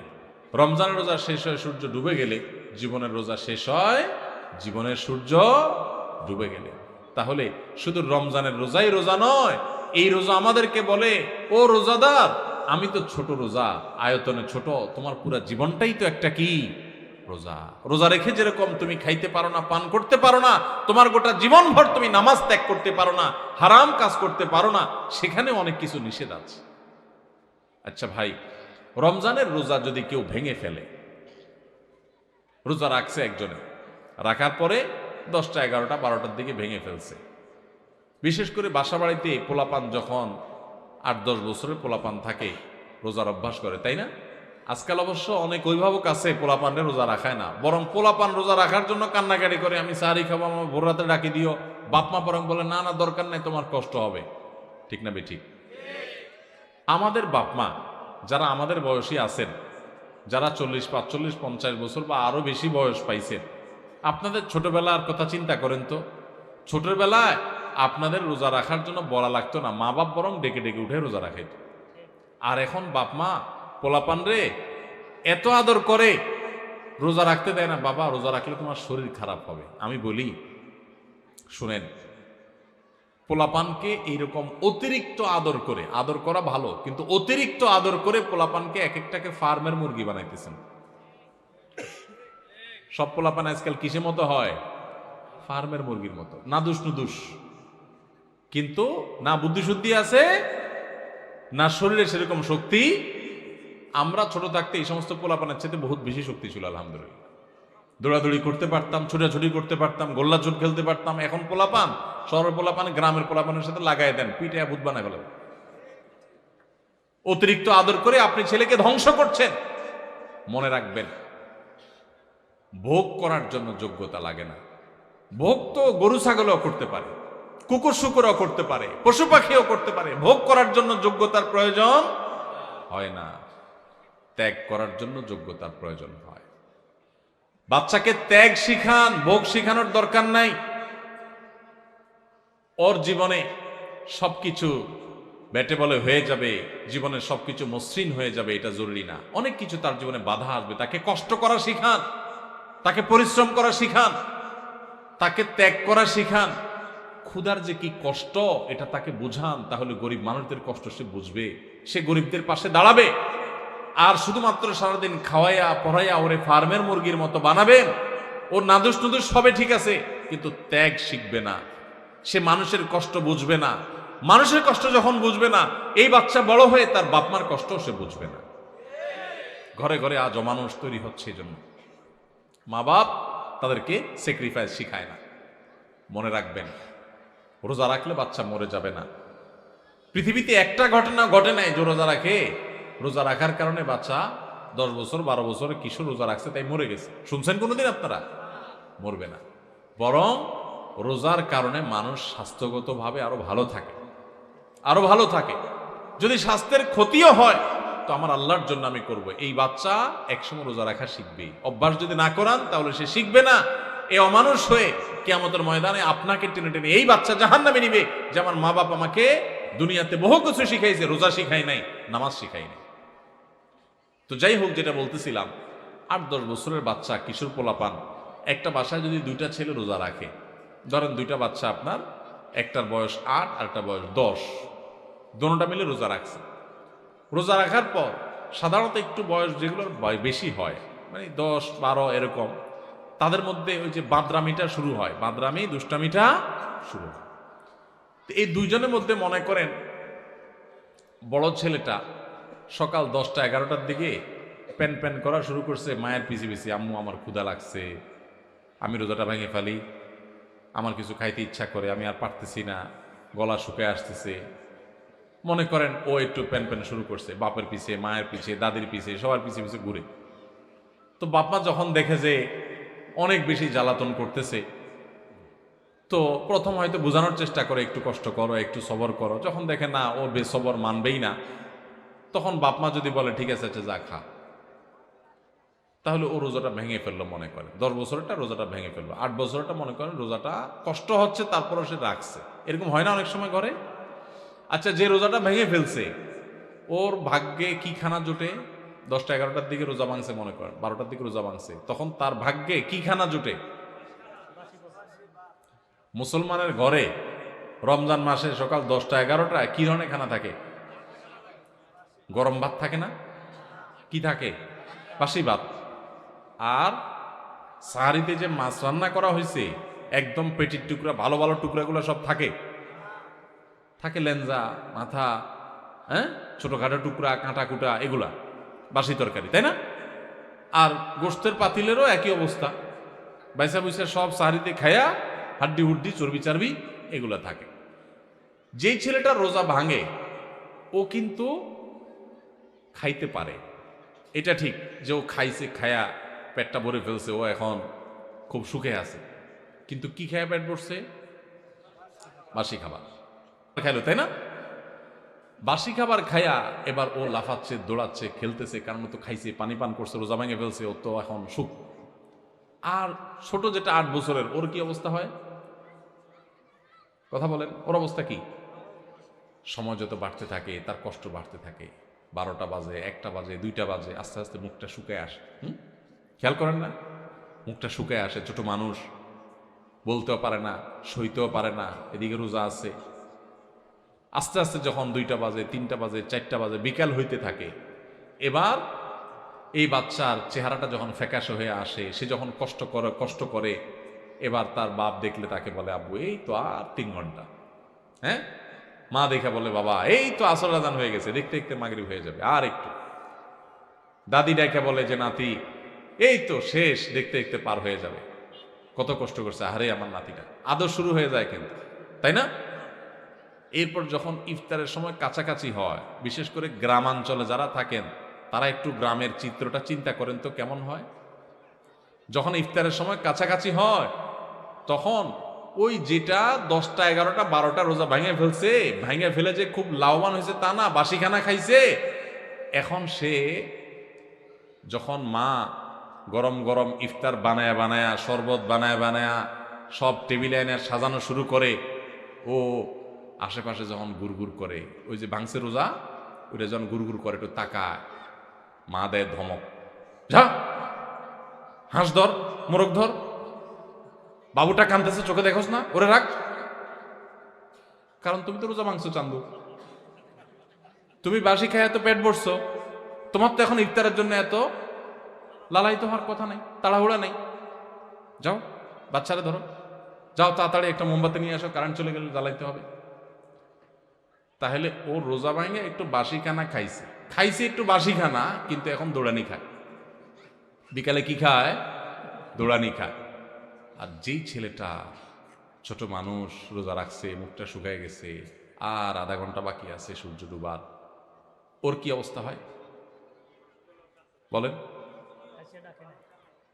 তাড়াতাড়ি তারা ডেকে এনে দাদি কোলে নিজের কাছে বসা চেয়ারে, হ্যাঁ, বাবা হাত দেয় পিঠে, মা এসে চুমা দেয়, বাবা আমার কত কষ্ট হয়ে গেছে, এই তো বাবা আজান দিয়ে দিবা, আর অল্প একটু বাকি, আদর আর আদর শেষ নাই, তাই না? আর মুয়াজ্জিন আজান দিতে দেরি, তার খানার আর দেরি না। মা শরবত আগাইতে, বাবা আগে শরবতটা মুখে নাও, দাদি খেজুর আগাইতে, বাবা আগে একটু খেজুরটা মুখে নাও, বাপে পেঁয়াজি ধরে রাখে, বড় আরেক ভাই বোন থাকলে তারা আপনার চপ ধরে রাখে, আরেকটা ধরে রাখে, একটার পর একটা খাওয়াইতে থাকে, তুই খা বাবা খা। আর ওইটা যদি কাছাকাছি আসে, দে ধমক, বাচ্চা কাঁদতেছে দেখোস না, পিচ্ছিটা হলো ধর, হয় কি হয় না বলেন? ওই যে ধমক টমক খায়, দৌড়ানি দাঁড়ানি খায় বেচারা রোজা ভাঙ্গা, সে কিন্তু মাগরিবের পর আজান হয়ে গেলে, নামাজ হয়ে গেলে, ওই ডাইনিং টেবিল থেকে ইফতারি সবাই খায়া টায়া যখন ওই বাইসা বুইসা থুইয়া দেয়, বেগুনি যেগুলো ভালো ভালো ভাজা হয়েছে এগুলো তো সব খাওন শেষ, যেগুলো কোনা কাঞ্চি পুড়ে টুড়ে গেছে এগুলো রয়ে গেছে, নামাজের পরে এবার ওরে বলে, আচ্ছা যা তুই একটু খা। ঠিক না ঠিক? রোজা যে ভাঙছে ওর কপালে খানা জুটে, কিন্তু সেটা সকালেও বাসি বিকালেও। আর যে কষ্ট করে রোজা রাখে তার কষ্ট কিন্তু হয়, চেহারা কিন্তু শুকায় যায়, জিহ্বা কিন্তু শুকায় যায়, অনেক কষ্ট হয়। কিন্তু কষ্ট করে যদি সে রোজাটা রাখতে পারে শুধুমাত্র, তাহলে সূর্য ডুবার আগে থেকে তার আদর শুরু হয়, মায়া শুরু হয়, কদর শুরু হয়। সূর্য ডুবার পর তার তার খানার খানা, আদর আর আদর, যত্ন আর যত্ন। ঠিক না বেঠিক ভাই আমার? এটা হলো রমজানের রোজার অবস্থা। এটা হলো রমজানের। ভাই কথা বলিয়েন না সামনে, আমি কথা বলতে পারবো না কথা বললে। আওয়াজ করিয়েন না প্লিজ, আশপাশে কথা বললে আমার মনোযোগ নষ্ট হয়ে যায়। তো যেটা বলতেছিলাম ভাই, এটা হলো রমজানের রোজা। রমজানের রোজাতে রোজা ভেঙে ফেললে তার পরিণতি কি হয় আমরা দেখাইলাম, আর যে রোজা রাখে তার সুফল কি সে পায় সেটাও আমরা দেখাইলাম। এবার আসেন, একটু আগে আমরা বললাম রমজানের রোজা হলো 14 ঘন্টা, 15 ঘন্টা, 16 ঘন্টার রোজা, আর আমাদের পুরো জীবনটা হলো সারা জীবনের রোজা। আল্লাহু আকবার। সারা জীবনের রোজাও ওই রমজানের রোজার মতো অনেকে ভেঙে ফেলে। কিভাবে ভাঙে আসেন এবার বুঝি। আপনার সামনে 2 নম্বর পথে উপার্জন করার রাস্তা পাইছেন একটা, চিটারি করে মানুষের ফাঁকি ঝুঁকি দিয়ে ইনকাম করবেন। আপনি খারাপ কাজ করবেন, সুযোগ আছে সামনে। আপনি সেটা যদি করেন তাহলে আপনার জীবনের রোজা ভেঙে ফেললেন। আর যদি বলেন না, আমি তো ওই যে জীবনের রোজা আছি, আল্লাহ যে নিষেধ করছে এগুলো করতে, এই জন্য আমি হারাম করবো না, আমি যাব না অন্যায় পথে, তাহলে আপনি জীবনের রোজাটা রাখলেন। কথা কি বুঝতে পারছেন? যদি জীবনের রোজা কেউ ভেঙে ফেলে, ওই রমজানের রোজা ভেঙে ফেলছে যে ছেলেটা, ওর মতো করে জীবনের রোজা ভাঙলে সেও একটু মজা পায়, একটু বিড়ি খায়, একটু মদ খায়, একটু হারাম খায়, একটু চুরি করে কামায়, একটু গালে দিয়া মনে জাল মিটায়, মানুষকে মাইরা মাস্তানি করে বাহবা আপনার বাকাওয়াতি জাহির করে। এরকম জীবনের রোজা ভেঙে ফেললে, আল্লাহর আদেশ নিষেধগুলো ভেঙে ফেললে, হারাম কাজ করলে, অন্যায় কাজ করলে সাময়িকভাবে একটু মজা পায়, তৃপ্তি পায়, ওই যে ছেলেটা যেরকম পাইছে সেরকম। কিন্তু এই তৃপ্তিটাকে যদি জান্নাতে যে নেয়ামত পাওয়া যাবে জীবনের রোজা যদি রাখতে পারে, হারাম কাজ যদি ছাড়তে পারে, অন্যায় যদি না করে, আল্লাহর ভয় যদি অন্যায় থেকে বেঁচে থাকতে পারে, সেই ব্যক্তি আর জীবনের রোজা যেরকম, জীবনের আপনার রমজানের রোজা যেরকম সূর্য ডুবার পর পর শান্তি পাওয়া শুরু হয়, খাওয়া শুরু হয়, জীবনের সূর্য ডুবার পরে যে জান্নাতের নেয়ামত শুরু হবে, ওইটার তুলনায় দুনিয়াতে যে সে দুনিয়ার জীবনের রোজা ভাঙলো, কিছু না আপনার ভোগ উপভোগ করলো, কিছু সুখ শান্তি করলো, গাড়ি বাড়ি করলো, চুরি ডাকাতি করলো, দুর্নীতি করে সম্পদ করলো, সে কামাই করছে। কিন্তু ইমানদার ব্যক্তি পুরো জীবনভর রোজা রেখে আল্লাহর হারাম কাজ থেকে বেঁচে থেকে তার অনেক কষ্ট হয়, তার চলতে অসুবিধা হয়, তার মাস চলে না, কারণ সে হালাল পথে চলে, তার চেহারা শুকায় আসে, সে অন্যায় পথে যেতে পারে না। ওই রোজা রাখার মতো তার অনেক কষ্ট হয়। কষ্ট মষ্ট করে জীবনের সূর্য ডুবা পর্যন্ত যদি সেদিন রোজা রাখতে পারে, তাহলে জীবনের সূর্য ডুবা লাগে না। জীবনের সূর্য ডুবার আগেই আল্লাহর ফেরেশতারা কোরআন আয়াতে বলে দিয়েছে, এসে তাকে বলে দে, আল্লাহ তাখাফু ওয়ালা তাহজানু ওয়া আবশিরু বিল জান্নাতিল্লাতী কুনতুম তুআদুন। তোমার কোনো ভয় নেই, তোমার কোনো শঙ্কা নেই, তুমি গোটা জীবন রোজা রেখেছো, আল্লাহর সমস্ত আদেশগুলো মেনে চলেছো, তুমি হক হালালে চলেছো, অন্যায় পথে চলো নাই, খারাপ লোকের সাথে উঠো নাই, বসো নাই, তুমি সারা জীবন ভালো চলেছো। অতএব আর একটু সবর করো, তোমার জীবনের সূর্য ডুবে যাবে, আর সাথে সাথে জান্নাতের সাথে তোমার কানেকশন হয়ে যাবে। ভাইরা আমার, তাহলে রমজানের রোজা ভাঙলে যেরকম খানা যায়, পেট ভরা যায়, কিন্তু বাসি খানা, জীবনের সূর্য, জীবনের রোজা যারা ভেঙে ফেলে, যারা অন্যায় অনাচার করে ফেলে, আরে রাখ তুই, কোরআন হাদিস আগে করে লই, আকাম কুকাম করে যারা, হারাম পথে যারা চলে, তারা একটু স্বাদ পায়। কিন্তু যে কষ্ট করে জীবনের রোজাটাকে ধরে রাখতে পারে না, আমি হারাম পথে যাব না, আল্লাহর ভয়ে সে সতর্ক থাকে, ওই ব্যক্তি তার জীবনের সূর্য ডুবার সাথে সাথে তার যে আল্লাহর পক্ষ থেকে জান্নাতের ইফতারের ব্যবস্থা থাকে, সেই ইফতার ফেরেশতারা যখন তাকে আদর করে খাওয়াতে থাকে, তখন ওইটার তুলনায় দুনিয়ার এই যে সমস্ত গাড়ি বাড়ি, চুরি ডাকাতি 2 নম্বরই করে যারা কামাই করলো, এগুলো হলো ওইটার তুলনায় ওই বাসি খানার মতো। রমজানের রোজা ভাঙছে যে, সেই যেরকম সন্ধ্যায় দৌড়ানি খায়, জীবনের রোজা যারা ভেঙে ফেলে, এদের মরার আগে থেকে ফেরেশতাদের দৌড়ানি খায়। তারা ইমানদারদের জান্নাতের নেয়ামত ভোগ করতে পারে না। ভাইরা, এই রমজানের রোজা যে আমাদের কত কিছু শিখায়, কত কিছু বলে, কত বার্তা দেয়, কত মেসেজ দেয়, এগুলো আমরা বেশিরভাগ মানুষ জানি না। আল্লাহ আমাদের সবাইকে রমজানের মর্ম বুঝার তৌফিক দান করুন, রোজার মর্ম বুঝার তৌফিক দান করুন। রোজার মর্ম বুঝে রোজা রাখবো তো ইনশাআল্লাহ। আসেন এই বছরের রমজানটার জন্য প্ল্যান করি, এখন থেকে পরিকল্পনা করি, আমি কোনো একটা হারাম কাজ করব না। ঠিক আছে না ইনশাআল্লাহ? একটা হারাম কাজ করব না, আমি সমস্ত হারাম কাজ থেকে বেঁচে থাকবো। আমার ফেসবুকে খারাপ জিনিস আছে, পুরো অ্যাপ ডিলিট করবো এক মাস। মরে যাবেন অ্যাপ ডিলিট করলে? আমার ইউটিউবতে খারাপ জিনিস আছে, পুরো অ্যাপ ডিলিট করে ফেলবো, আনইনস্টল করে ফেলবো। মরে যাবেন আপনি? আল্লাহর জন্য যদি এতটুকু ত্যাগ করতে পারেন, তাও তো বলতে পারবেন, ও আল্লাহ, তোমাকে খুশি করার জন্য, তোমার হারাম কাজ থেকে বাঁচার জন্য, রমজান মাস তাকওয়া চর্চা করার জন্য আমি এই অ্যাপটা ডিলিট করে দিছি। আমার অমুক খারাপ বন্ধু ছেড়ে দিছি, অমুক বদভ্যাস ছেড়ে দিছি, দোকানদারি করে 2 নম্বরই করা ছেড়ে দিছি, কাস্টমার হয়ে দোকানদারের সাথে 2 নম্বরই করা ছেড়ে দিছি, অফিসে চাকরি করি, ঘুষ দুর্নীতি করি নাই, সব কিছু ছেড়ে দিছি। ছেড়ে দিলে কিন্তু কষ্ট হবে, ওই যে রোজা রাখতে যেরকম কষ্ট হয়, আপনার মাস চলতে কষ্ট হবে। হালাল টাকা বেশি দিন চলবে না, গাড়ি বাড়ি করতে পারবেন না, চকচক ফক ফক করবে না, মানুষ মারহাবা দিবে না, মানুষ বাহবা দিবে না, হুজুররাও বাহবা দিবে না, মাহফিলও আপনি কদর পাবেন না। কারণ 2 নম্বর টাকা না থাকলে, আপনি টাকা দিতে না পারলে, আপনি তো গরিব মানুষ, কেউ পাত্তা দিবে না। কিন্তু আল্লাহর কসম, আপনার মালিক ভুল করবে না। জীবনের সূর্য ডুবার সাথে সাথে, বরং তার আগেই আল্লাহর ফেরেশতারা আপনাকে জান্নাতে নিয়ে যাবে। ভাইরা আমার, সেজন্য রমাদানের তাকওয়া অর্জন করবো তো ইনশাআল্লাহ, মুত্তাকি হব তো ইনশাআল্লাহ, হারাম কাজ ছাড়বো তো ইনশাআল্লাহ। আল্লাহকে সাক্ষী রেখে আমরা সবাই নিয়ত করি, 2 হাত তুলে আল্লাহকে সাক্ষী করে নিয়ত রাখি, আল্লাহ আপনি আমাদের সবাইকে সকল হারাম কাজ বেঁচে থাকার তৌফিক দান করেন, সকল অন্যায় থেকে বেঁচে থাকার তৌফিক দান করেন। এই রমজানে আমাদেরকে ফেরেশতার মতো ভালো মানুষ বানায় দেন আল্লাহ। জীবনে একদিনও আর নামাজ ছাড়বো না, নামাজি বানায় দেন আল্লাহ। আমাদের ফজর নামাজ জামাতের সাথে পড়ার তৌফিক দান করেন আল্লাহ। মোবাইলে খারাপ জিনিস দেখা থেকে আমাদেরকে বাঁচায় রাখেন আল্লাহ। আপনি আমাদের প্রতি অনুগ্রহ নাজিল করেন আল্লাহ। আপনি আমাদের প্রতি দয়া করেন আল্লাহ। আমাদের হাতগুলোকে কবুল করে নেন আল্লাহ। আমাদের নিয়তগুলোকে কবুল করে নেন আল্লাহ। আমাদের কলবগুলোকে কবুল করে নেন আল্লাহ। আমাদের রমজানকে তাকওয়ার রমজান বানায় দেন, আমাদের রোজাকে মুত্তাকিদের রোজা বানায় দেন। জাযাকুমুল্লাহু খায়রা ওয়া আখিরু দাওয়ানা আনিল হামদুলিল্লাহি রাব্বিল আলামিন।